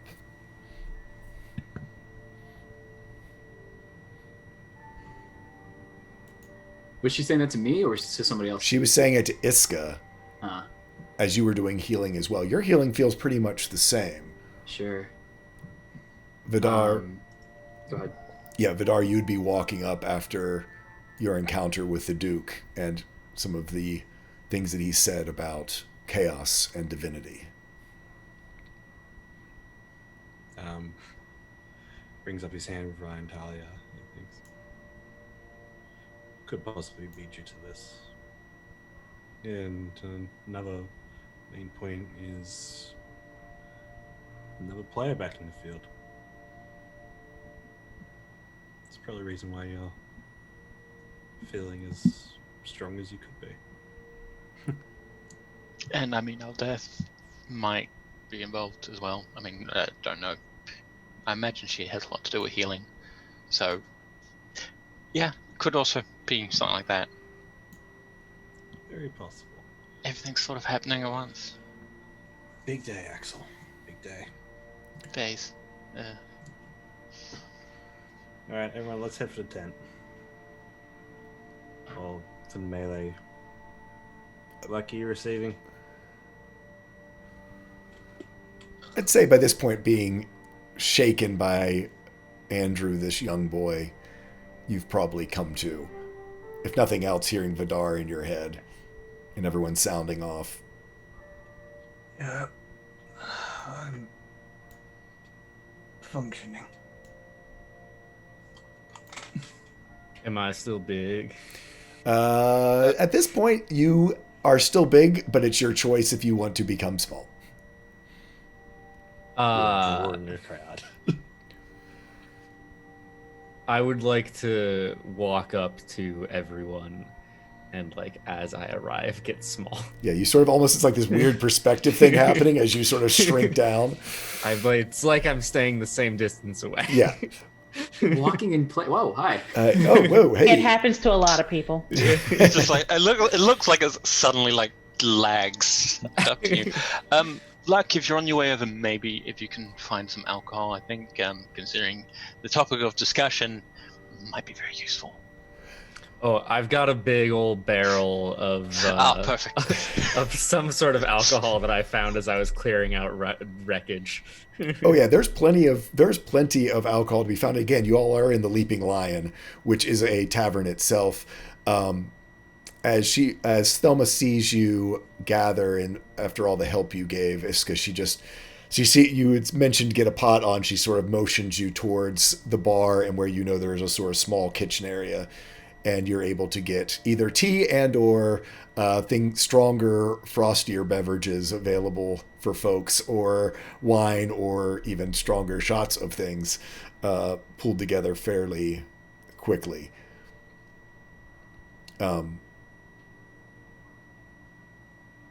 Yeah, hot toddies all around, huh? What was the name of that drug you gave us the other day? Adolo. Oh God, I don't remember. Well, he just pulled a pot of that out and breaks it in two and goes, "Anybody else want some?" All right then, not for me. I've got some of my own, but I will save it for now. It's gonna be a good net.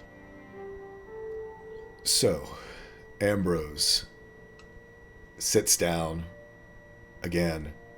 You saw him 3 months ago. He was 28. He now seems to be around mid-40s, 45. And says, it's been much longer since I've seen you, since then when you've seen me. Just as we planned, I went back to Qualvarine, knowing that after seeing what Bati had become capable of, I knew I couldn't run any longer. That my running away and sort of nodding to Iska and not taking responsibility for what I had helped to create was wrong. So, when I got to Qualvarine, it was my intent to seek an audience with a council of artisans, knowing full well I'd probably be cast out again, exiled, but felt I needed to let them know of the danger. Hoping that what I was here to tell them would be enough to just get me in the door. And it did. I was granted an audience where I was able to not only explain the events of the last couple months, but also the circumstances of the events that took place here at school, things that I was a part of.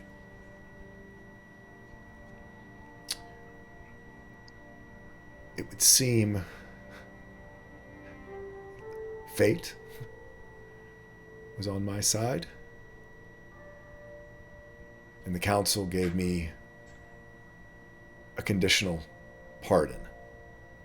It allowed me to continue my studies, to try to come up with ways to thwart these types of things that we barely were able to hold off.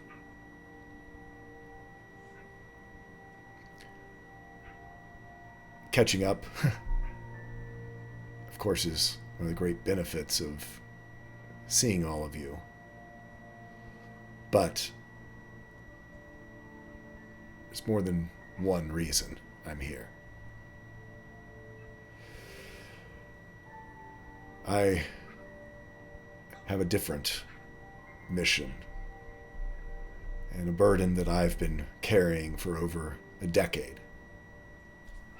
And he pulls out the stone for the rest to see.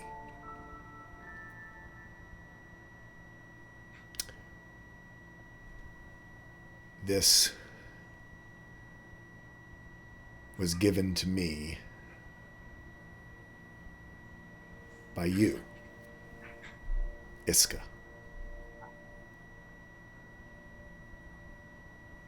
Three years from now.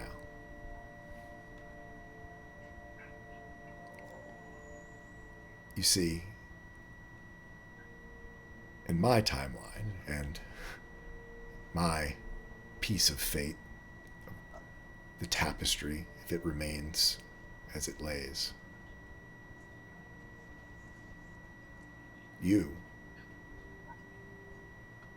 are the maestro of the Mosaic Palace, and tasked me to come back to this time because I have to help you, all of you, save Riley.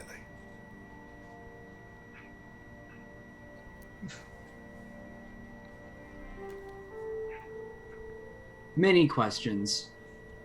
Predominant one. Where's Riley? What does he need to be saved from?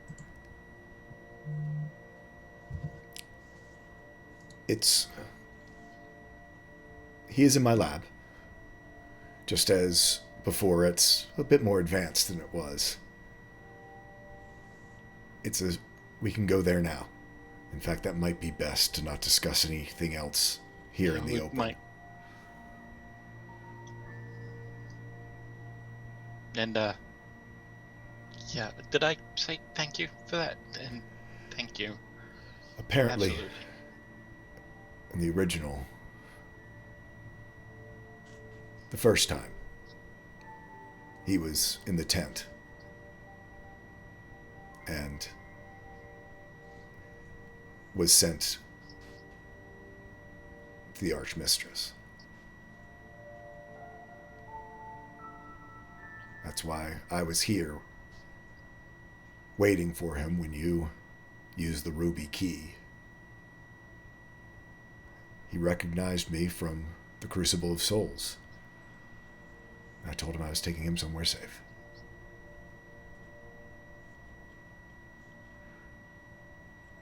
Which... Yeah. Thank you for that. As to why they wanted him, do you remember the messages back at the cathedral? That they were looking for him to complete their designs. Yes. Do you know about those, Ambrose? Have you seen them? I know of them because of what they became and what we're here to stop. Right. You see, here. He still looks around. Let's step inside, I think. It would be best. The divinations and the visions of the Archmistress, we have no protection from them here. Yeah, that's something I realized very recently. He walks you over sort of towards where the druids' sort of zoo was. That wasn't really a zoo, it was just the clan of druids. And you see him open one of the cage doors. And as you step through, it looks almost the same as the hallway in the back of the Siren's Fiddle. Sort of a vestibule with another door. So, pretty much same procedure. It is a charged space, so, and he sort of points down at either the wooden shoes and some of the other things. It's more under control now. I've gotten a little bit better. But there's something you should know. I don't work alone anymore. And I trust my partner with my life. I hope that you all can learn to trust him too. The way that I trust him, and the way that you come to trust him in the future. And he opens the door. And you see, head held low, looking up shyly, one green eye and one gold eye of a 28-year-old Bati. Knew it. So that one coming. Sorry.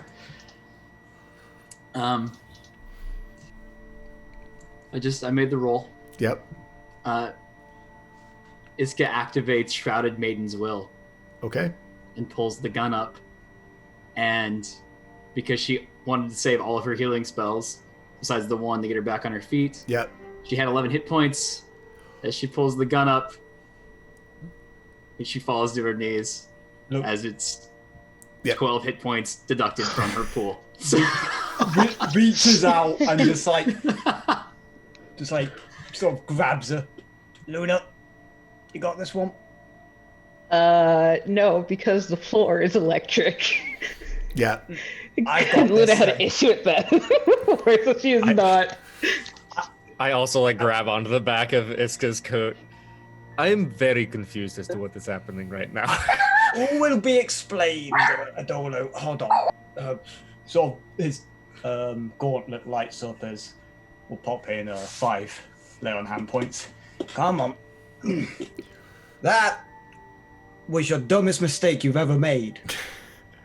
Was it really? No, me? really. Like, out of everything, that is surprisingly dumb. I look over to Vidar for a moment. Look, I've had some dumb ideas. We have very different ideas of dumb. You're correct.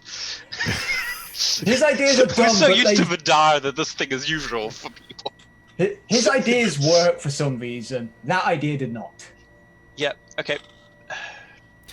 As it's We almost don't realize. instantaneous, the gun barely loses its sights on Bati. And he looks to you and goes, I know. I'm not that person. I never want to become that person. And I know you even warned me. But you told me that when I came back, this is how it would be.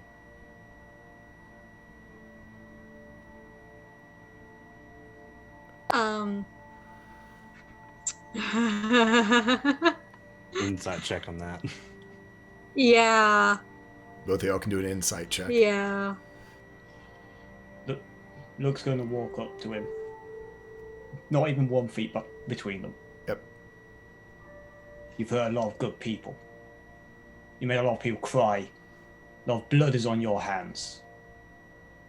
I don't care if it's some weird time future version of you or some past version of you or whatever. You carry his name, you carry his blood, you carry his burden. You hurt anyone, here, now, or ever. I will personally put you down in the grave, and I am not the same man I was once. I would want you to. On y'all's insight checks, he seems earnest. His eyes don't leave Iska's.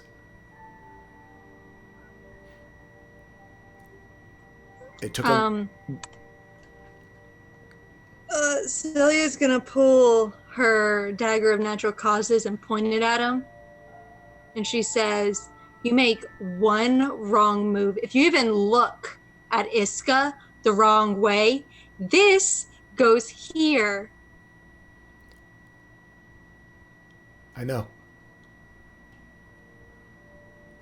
Are you all quite done wasting your time? We have work to do.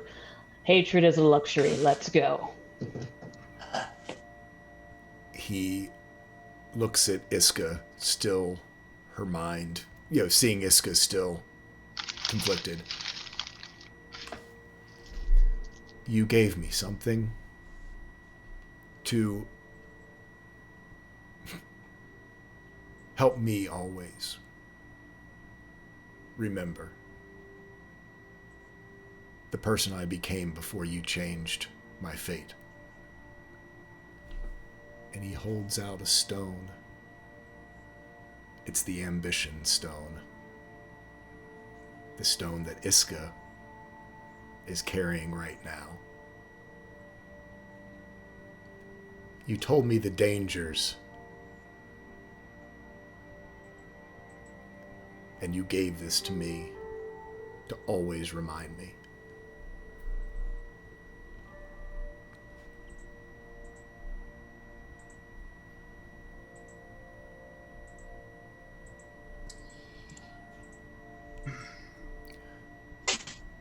God, Jay.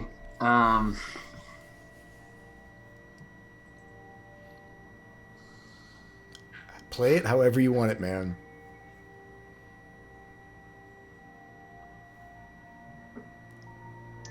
I think Luna's actually going to grab Iska as carefully as she can, because she's still worried about the electric water. Iska, do you believe that fate can be changed? Yes or no? She nods. Do you believe people can change? Yes or no? She nods. Then give this person the chance they deserve. You can't keep holding on to the past. Things have changed, and we change with them. Clear your mind and let it go.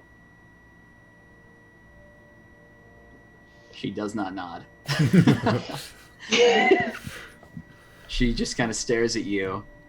Luna's staring back like she's dead serious about this. And it's probably I don't know, there's no words exchanged, not even any like meaningful glances or gestures, but it's the most, I mean, Luna's been this very motherly figure to Iska the entire time, and I think it's the most disconnect you've ever felt with her. Dude, But she doesn't make it. Oh, go ahead. She's not surprised by that, but yeah. So seeing that in her, it's just like, you can do this because it's hard. Your will be known. Use the tools available to you. If necessary, tools can be replaced, but you use them now. She'll turn to Bati and kind of just give him just look at him for a second before she turns to Ambrose and just says, "Tell us about Riley. Well, Tell us why we're here." It's about his soul, and that is why Theo's here. It's what he likes to be called now.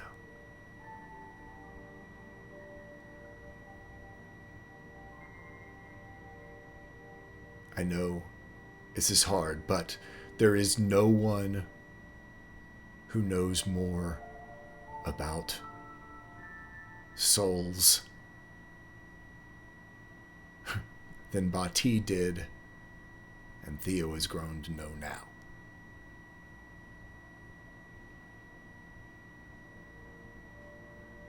Here's the thing. And he sort of nods to Bati. Riley's soul right now is based off of the life rune. It is a soul of life, a rune soul of life. He is, and he sort of nods over. You do see Riley in the lab. He is functionally immortal because of the life soul. That is what the Archmistress is after.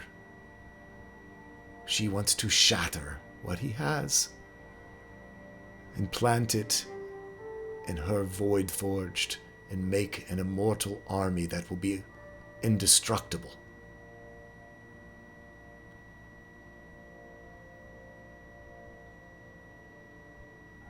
You see, a real soul has to have a beginning and an end to truly be alive. It could be that is for 100 years, looking at Luck, or 1,000 years, looking at Cilia and Elf, looking at Vidar, or hundreds of thousands of years.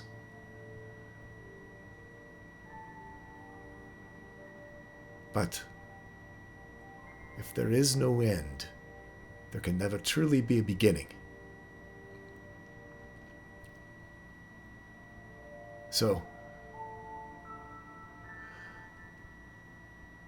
what we need to do is make Riley real. Using that. And he taps the armor currently worn by Vidar, in which Sithrax is now inhabiting.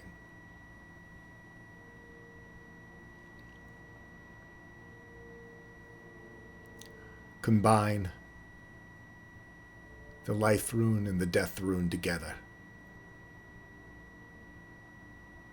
Forge them as one.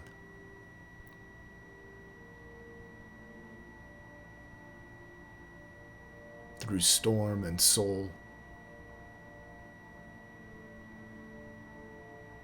make, looks at Axel, your son alive and real, and have a real soul, because that cannot be shattered. Well, it can't make her army immortal.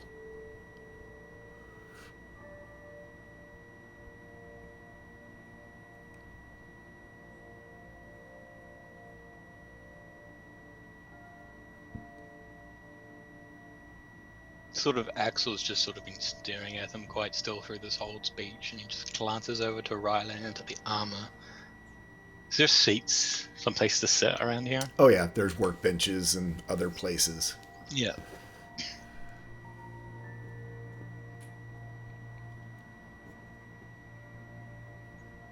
Yeah, so he'll find a seat and sort of lean down, thinking about something, glancing over mostly to Theo and Ambrose and Sithrax, I presume. I'm going to call him Sithrax because it's the armor. And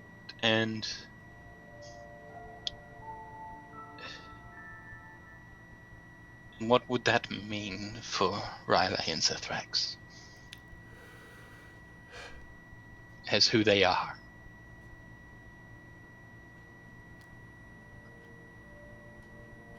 I cannot say for sure.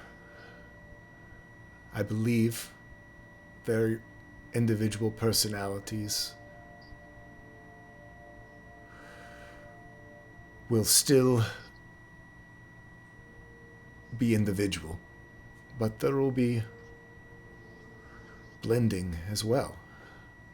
if they are truly to be forged together, if the two runes are to be bonded and become something new, there is bound to be spillover. Otherwise, they would just be coexisting and not merged.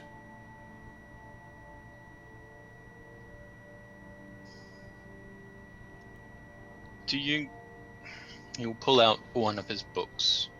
Come over here, Theron, and he'll lay out the design that he sort of, or an annotation or a description of the, what were they called again? The Runeforged, I guess, army. Yes. The prototype. Yeah, the Void Forged. Void Forged, that's it. And he'll sort of call Theo and get Theo to look it over and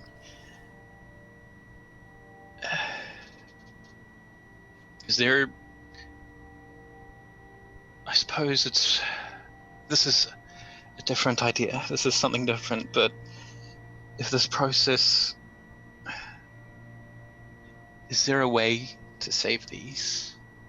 And the army, and he sort of taps the image. Because artificial or a life forged soul or a real soul, he'll still be alone.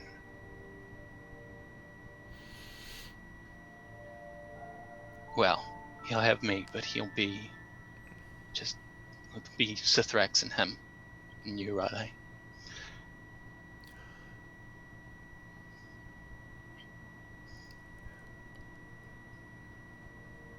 Can he turn the Void Forged into Rune Forged? I don't like to ever say things are not impossible.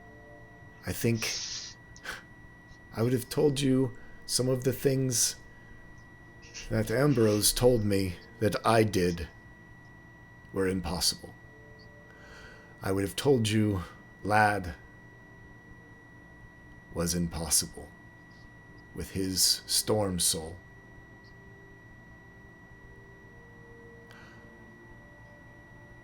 What is done once can certainly be done again.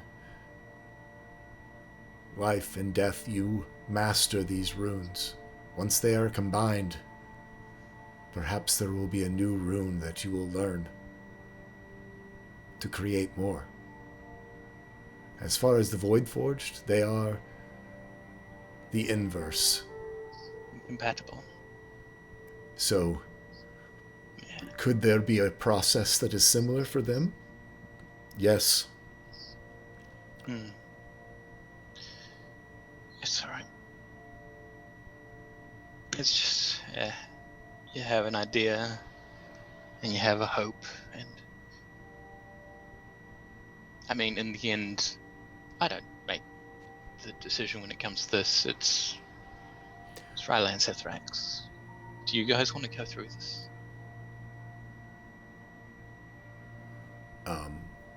You know what's on the table. Sort of closes the book, puts away.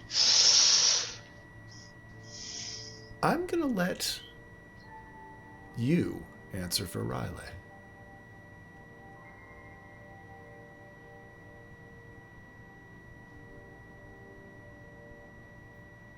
If you want, Dad, I like Sithrax. He's my friend, and this is really important.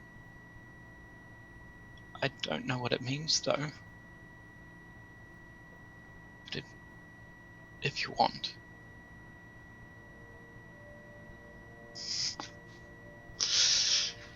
That's Riley's response. You hear Sithrax.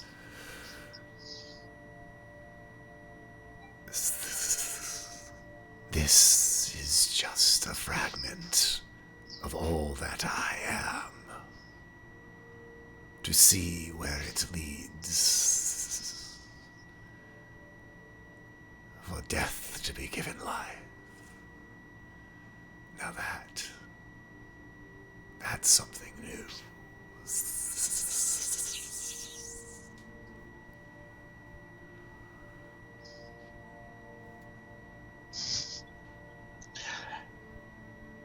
Well,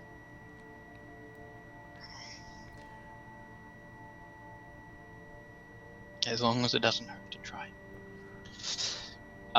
By the way, I'm involved in all of this. Just completely. I'm absolutely involved in all of this. You will have to be. Yes, of course. It is the stuff of I know the stuff of souls. But you are the one who holds the runes. I mean, I'm nowhere near mastering life yet. I've just scratched the surface, and I mean, I haven't really mastered death. It just got him to show up. Points his thumb over at Vidar. Yeah. Who's wearing the armor. Just got him to show up. But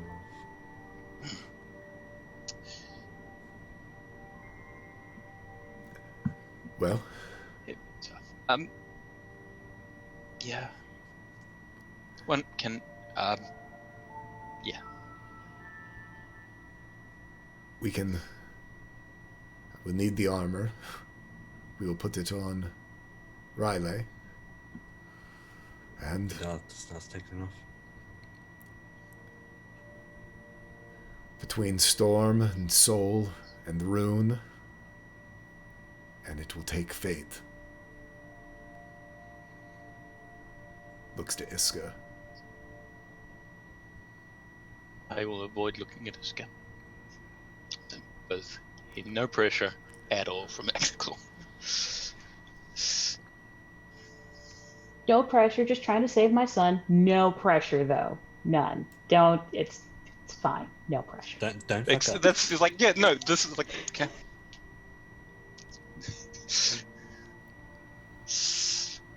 No, she's in.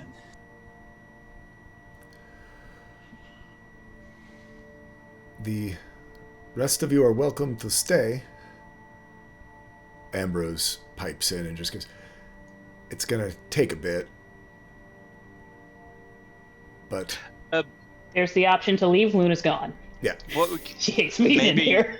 before we start on that, we do something that takes probably a little bit quicker. This here is Adolo. As you can see, Adolo, these two know maybe a little bit about storms, or mostly Ambrose, but maybe he's one you might want to talk to. I heard mention.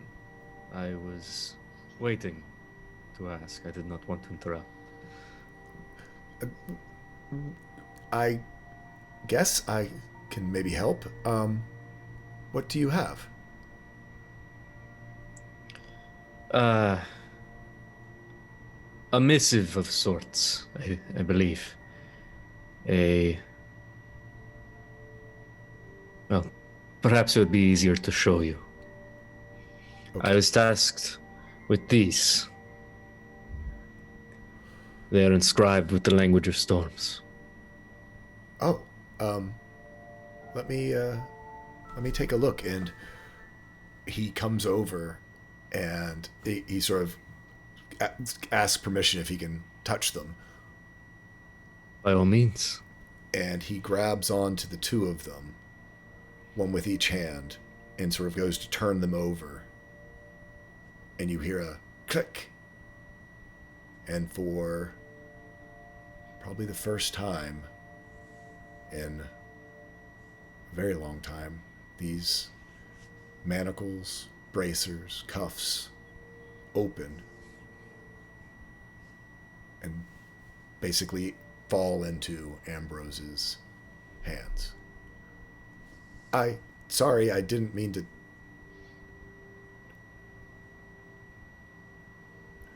He's not responding. He's just sort of staring at his arms. And then Ambrose gets into sciencey mode and starts. Wow. Well, this one's definitely older than this one. They seem to be referencing people, events. It's gonna take. I thought the I thought helping Riley was going to take a while. This is going to take some time, but I can read it. Do you want them? He's kind of like, do you want them back? Should I keep them? Ambrose is can be a little awkward. Also, especially seeing your reaction. Oh.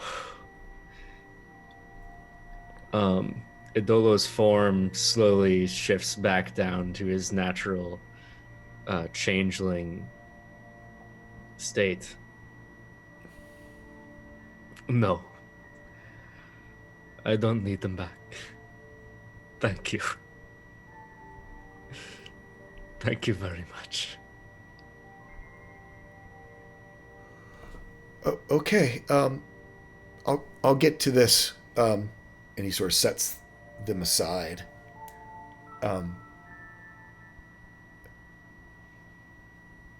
So, shall we get started? Looking to Riley, and who's now sort of, I assume, starting to don the reactive armor. Yeah. Black. Yeah, with the rune. Axel's there, sort of pretty much at his side the whole time now. As you are putting it on, you can see the life rune glowing white, sort of in the middle of Riley's chest, and sort of the black ebony iridescence of the death rune in black on the armor. And it triggers in your mind that same feeling of deja vu, of seeing the two runes like gears in your vision coming together.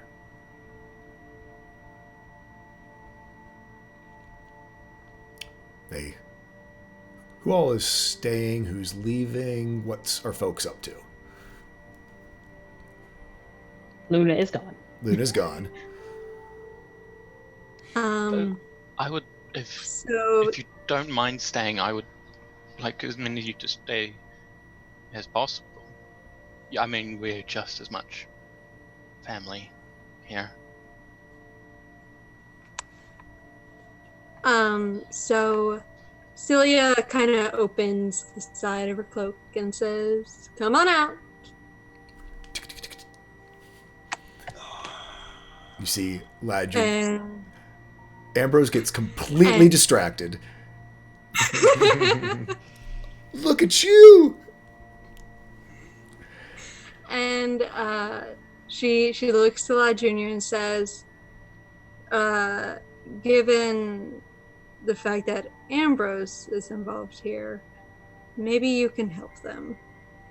And she holds out her palm and says, "Fly on over." And when he sees him fly over, now you see Theo look up and it's like, what is that? And yeah, you see what is that? seeing these spiritual wings, these wings of a basically a totemic ladybug that has now inhabited Lad Jr. You do see Lad, full-size Lad, immediately go scurrying down Ambrose's arm and leap across, and the two of them start in droid speak, construct speak, chatting. I'm back going and to forth. learn this language, I swear. Yeah. And you see Lad inspecting the where these spectral wings are, so they're doing their thing. I'm gonna go with Axel, and my hand goes onto his shoulder.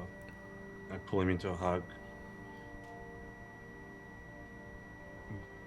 Whatever you need, we'll be here. I'll stay if you need any help. Any sort of protection, but I can at least offer from Lyle as well. There it is. Yeah, so Axel seemed to have been holding himself together. As soon as Vidar gives him a hug, you just sort of feel him slump in your like arms and just hold on. Well, it's not like completely slump, but it's like, oh, he's immediately like lets himself relax. Not so much relax, but lose control. It's like, yeah, it's not gonna be easy. I need your help. And this is sort of just a whisper. I'd like your help. You've got it, my friend. He says that out loud. Here to help. Let's get this circle started. That's probably a bit more than that, but little protections here and there. Lakadolo, you all hanging? Okay. So, you see Ambrose pull some levers and a table sort of raises up in the middle. You feel the room energize as this sort of network of power starts to completely encompass the room. And as it does, you see pretty much all of the equipment around you begin to sort of hum to life as this whole laboratory begins to find its purpose. As Riley lays down, you begin to see both Ambrose and Theo begin to work.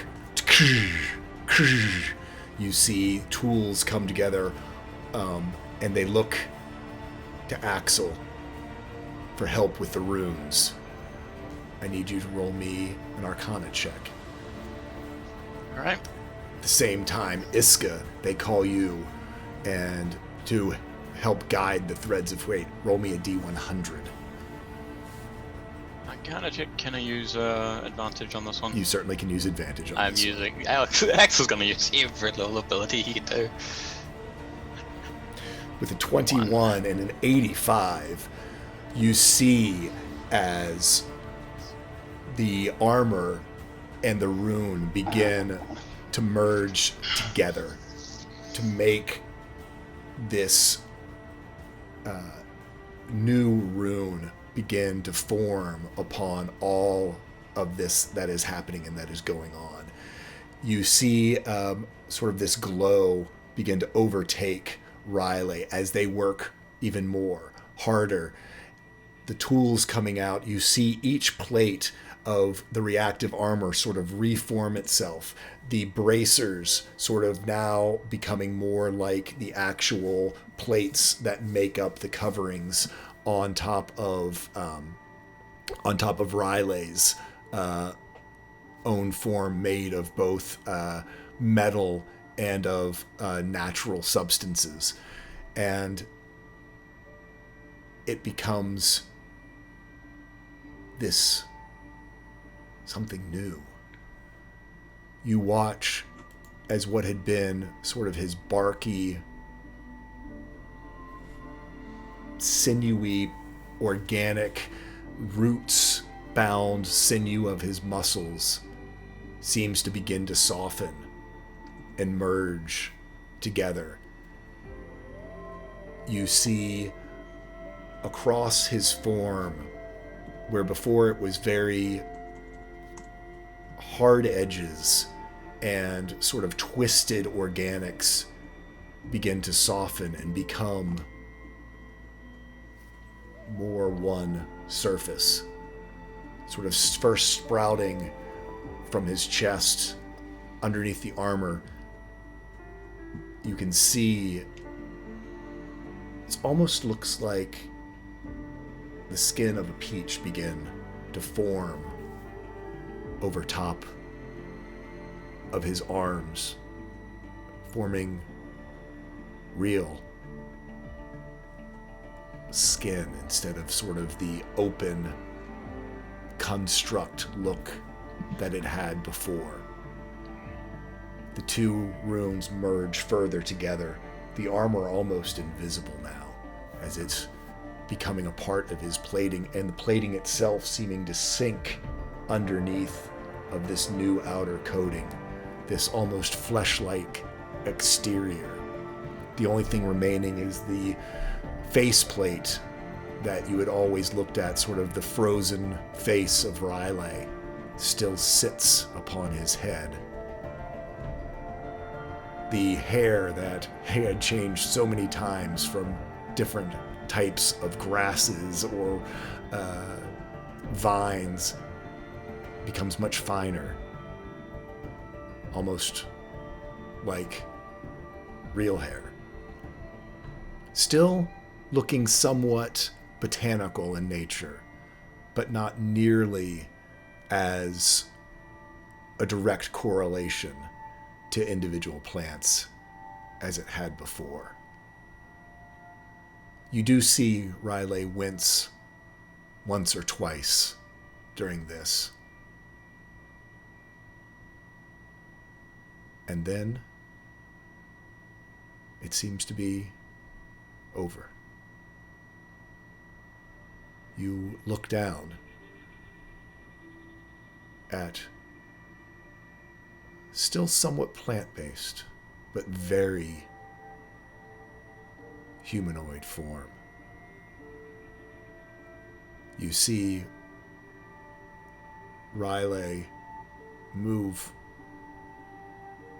and the first thing he does is he reaches up, and you can see him sort of feel up where his face is, where this plate that had always been his face, this sort of mixture of metal and wood. And you see him sort of lay his hands on it and sort of test it. And you see him sort of catch the edge of it and lift it off. And beneath it, there is a face. And for the first time, you see your boy's face that had always been frozen, a carving, smile, and blink.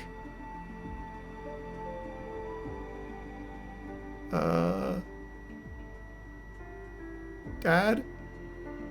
Everything moves. Yeah. How are you feeling? Weird. You notice his voice doesn't have quite the same hollow sound that it had before.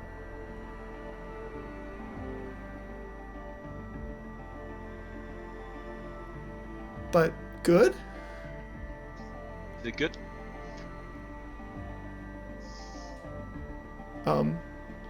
I think it is. Sithrax is here. He's fine. He's a little weirded out too. Tell you the truth, that was terrifying. And it's just sort of just grab Riley and a hug. And you see him like startle. I feel you.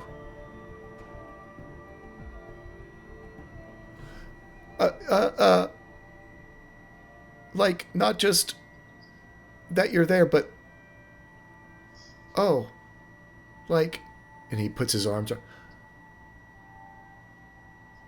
Oh, I get it now. Not that it wasn't like I didn't appreciate it before, but oh. As he gives you his first hug. It brings a whole nother meaning to the word life.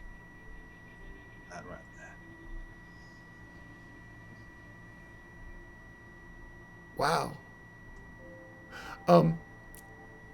Hi. He kind of looks around at everybody.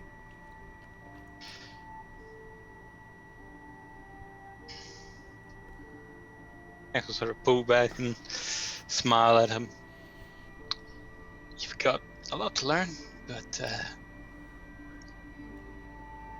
welcome to the next steps in life. Right. Yeah. So, I think this is what cold feels like, and you kind of feel him shiver. Right. Yeah, he's kind of naked. Yeah.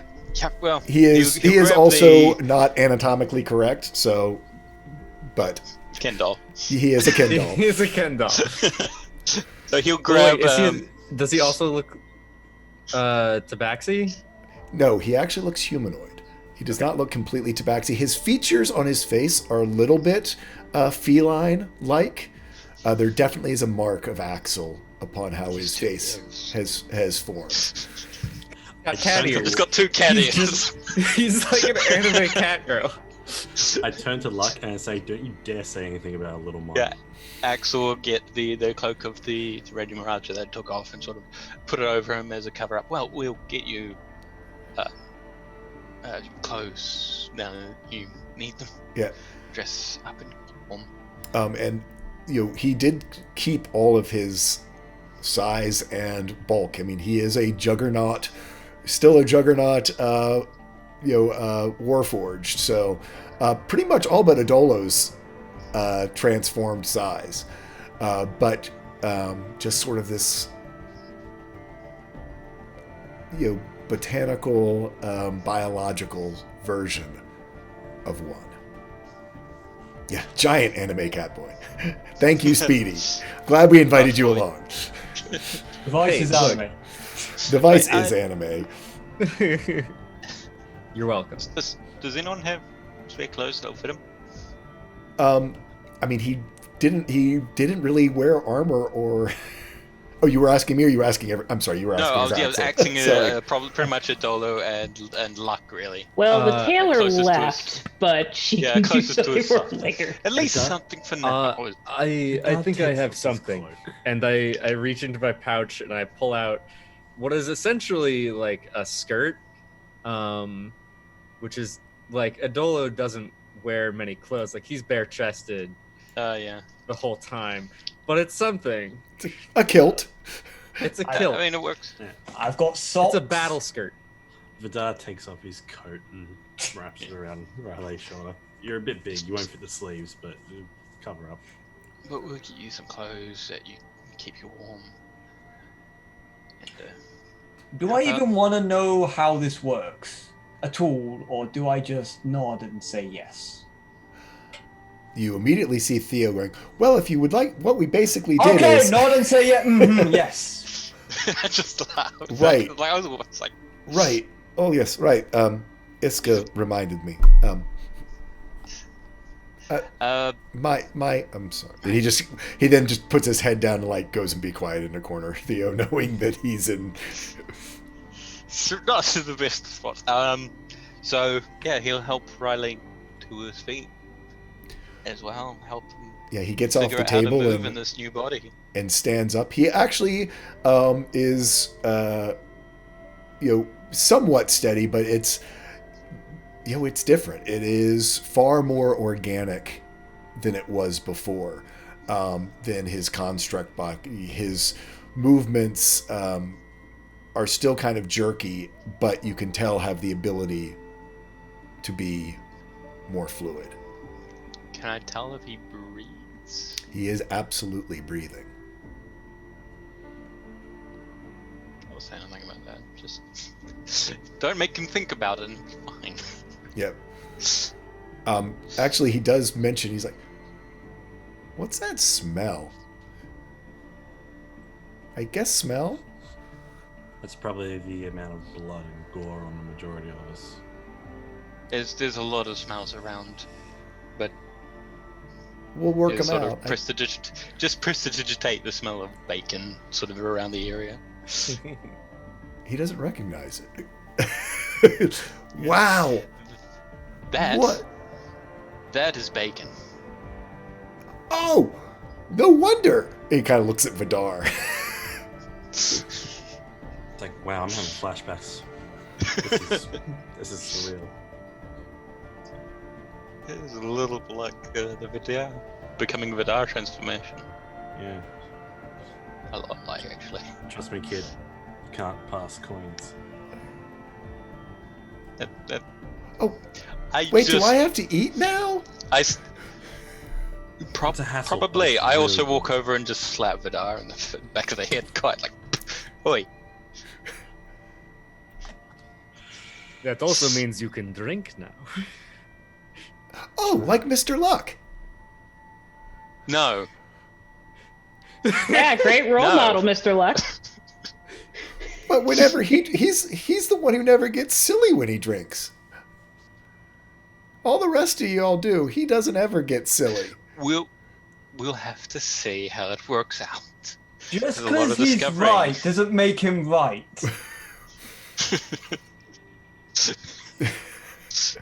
Just because what he said Right. is true doesn't make him right. Yeah, what he said. Just, yeah, you hear Luna just shouting from some other dimension. I was gonna say y'all still are telepathically linked. That's true. No, that was not Luna. Luna's just getting as far away I from was the electric joking lamp as about it. possible. I was just joking that you could hear that. Well,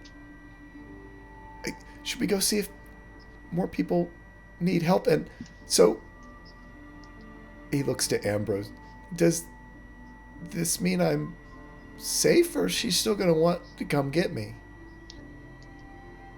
She's probably still gonna try and get you, but it means that different things will happen. If you still have the anchor, you're still a target. He's not. It's not him. I'm pretty sure. It's just, yeah. Talking about that. Do you know what the diviner said to me? Did any of you hear that? I was still too far away. He claimed to be the Hand of the Ancients, and I believe he claimed Ryan Talia, or at least the Grand Enchantress, was the Sword of the Shield, or something like that. And of course, we know that the Archmistress presumes herself, or had presumed herself, the Anchor.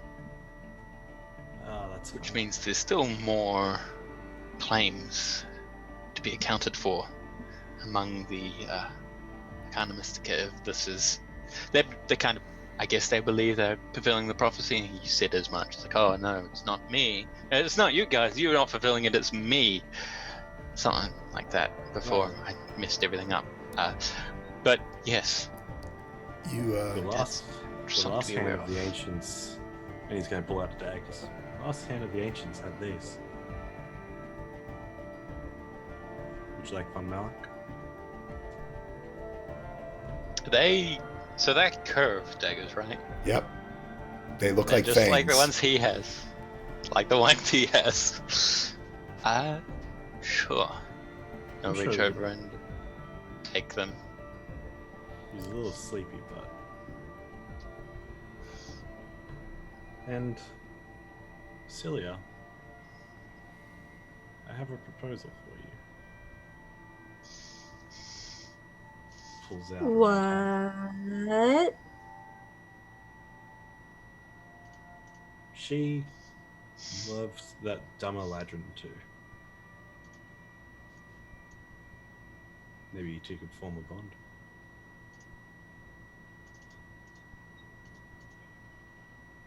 And hands. I think we should speak to her about that.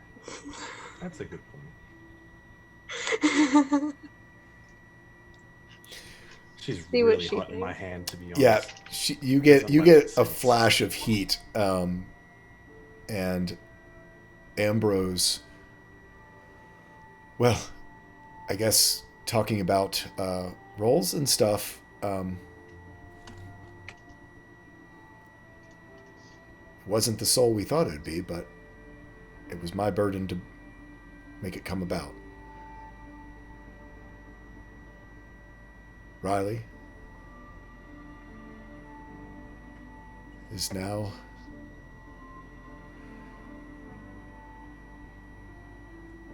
one with a soul. Alive. Real.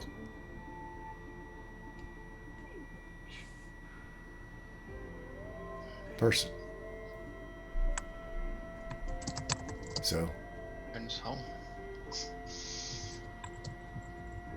There's a lot. There's a lot for him to Can't remember all the names.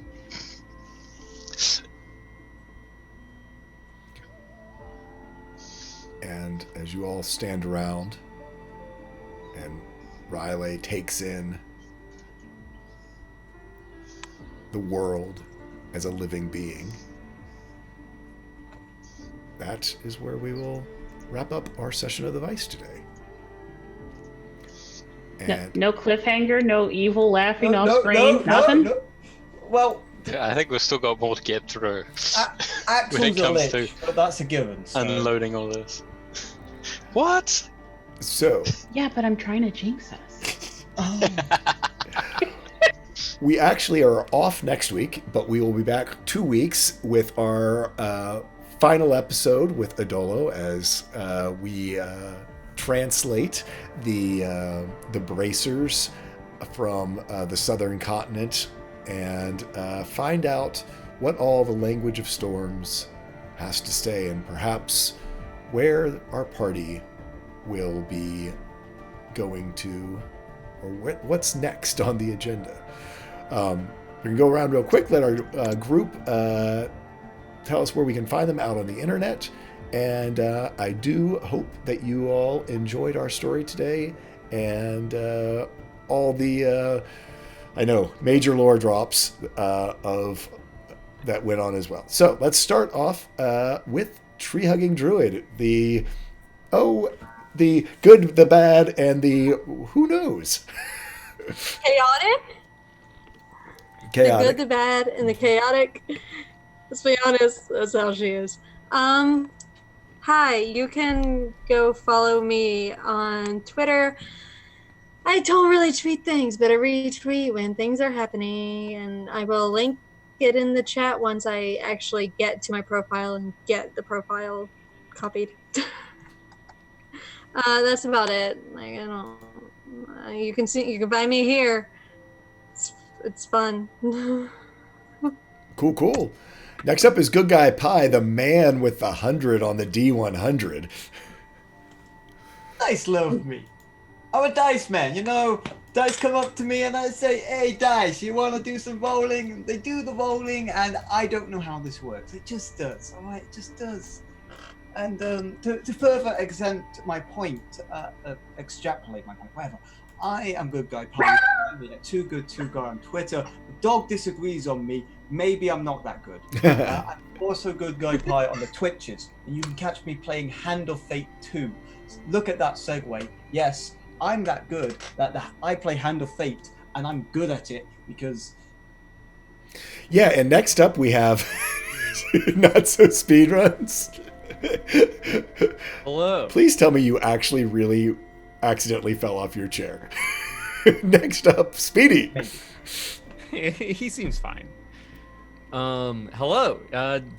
Today was awesome. It was very fun. Good seeing all this sort of lore coming out, and I don't know, the sort of intense emotional moments as characters are grappling with things coming to play. Very, very good to watch.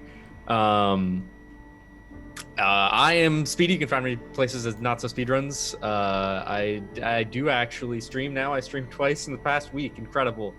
I've been playing Control and Enter the Gungeon, if you're into those sort of things, and I'll be streaming sometime tomorrow, probably. Also, I organize a community called Cast Together of streamers for mental health, and we are planning a charity team campaign this February surrounding Valentine's Day for To Write Love on Our Arms. If you're interested in that, go check out our Twitter at twitter.com/casttogether. Next up is Bird vs. Plane. Hey folks, I'm Bird vs. Plane. You can find me on Twitch and Twitter by that username. Hoping to like many of my fellow players here, start streaming again really soon. Now that my work is coming to an end and I have so much free time ahead. So follow me on Twitch and Twitter at that name, and I'll catch you there soon. And Speedy, I really need to talk to you or just sign up to do that cast together again. I really sincerely love streaming for that organization, and especially raising money for To Write Love in Our Arms. So y'all go support Cast Together. Go support To Write Love in Our Arms. Go Absolutely. Next up, we have NNG9. Hey, I'm NNG98 on Twitter, NNG9 on Twitch. My streaming's pretty erratic, so just follow me on Twitter to find out when I do it. I do puns and other stuff, mostly puns, so puns. And puns. Next up, we have Templar McWarden, the man with a new son. Or same son, but different. Yeah. Hello, I am Templar Warden. I was playing Hidden by Axel, the cat dad wizard, who now has not got a cat boy son, though. You missed an opportunity there. Should have given him cat ears. No, he does Anyway. have cat ears. It's canon. We said it. Anyway, We didn't explicitly describe his ears, so I said he had, Tabaxi-like features, which could include Catboy ears. I'm in for it. I'm there. Anyway, yes. You may find me anywhere on the internet as Templar Warden. You may also find me on Twitter at Raynar Templar. You may find me and all of us and the rest of the community in the Discord for the Vice, which I will link in a moment. That was a interesting session. I got here halfway through, which is kind of disappointing, but it happens. I need to catch it all up, and lots of emotional things to deal with. And last but not least, Dragons or Cats, with lots of lore dump. You can have a god weapon for you. This is a new one I got. God weapon for you. Just handing them out, I say. Just mix and match, see who fits them. But I'm Dragons Cats. You can catch me anywhere as Dragons Cats on Twitch, on Twitter. I'll link them now in the chat. It is currently 31 degrees at 10 o'clock, and my room is like 35. It is incredibly hot, incredibly sweaty, but I'm safe in fires. Don't worry about it. I'm going to have a shower. Very good. Last but not least, I am Tall Squall. Thank you all for tuning in. Hope you all enjoyed it. Hope you enjoyed some of the lore of my world. I will let you know on a little side note, I have been writing away on the actual world book for the Vice. And some of that stuff that you were hearing about is in fact canon from in the beginning, sort of my world, of how this all came about, and how I'll be putting it all together to be a campaign guide for folks to run their own campaigns in and adventures in. Probably still a year to 18 months away from now, but I might be doing some sneak peeks and releasing some stuff for people to be able to take a look at it. And yeah, so again, thank you for all your donations. Thank you for supporting Game to Grow. They are a wonderful organization. And until next time, gather your friends together and tell a story, because that's what it's all about. Thank you so much. We'll see you in 2 weeks back here. Bye-bye. Bye-bye.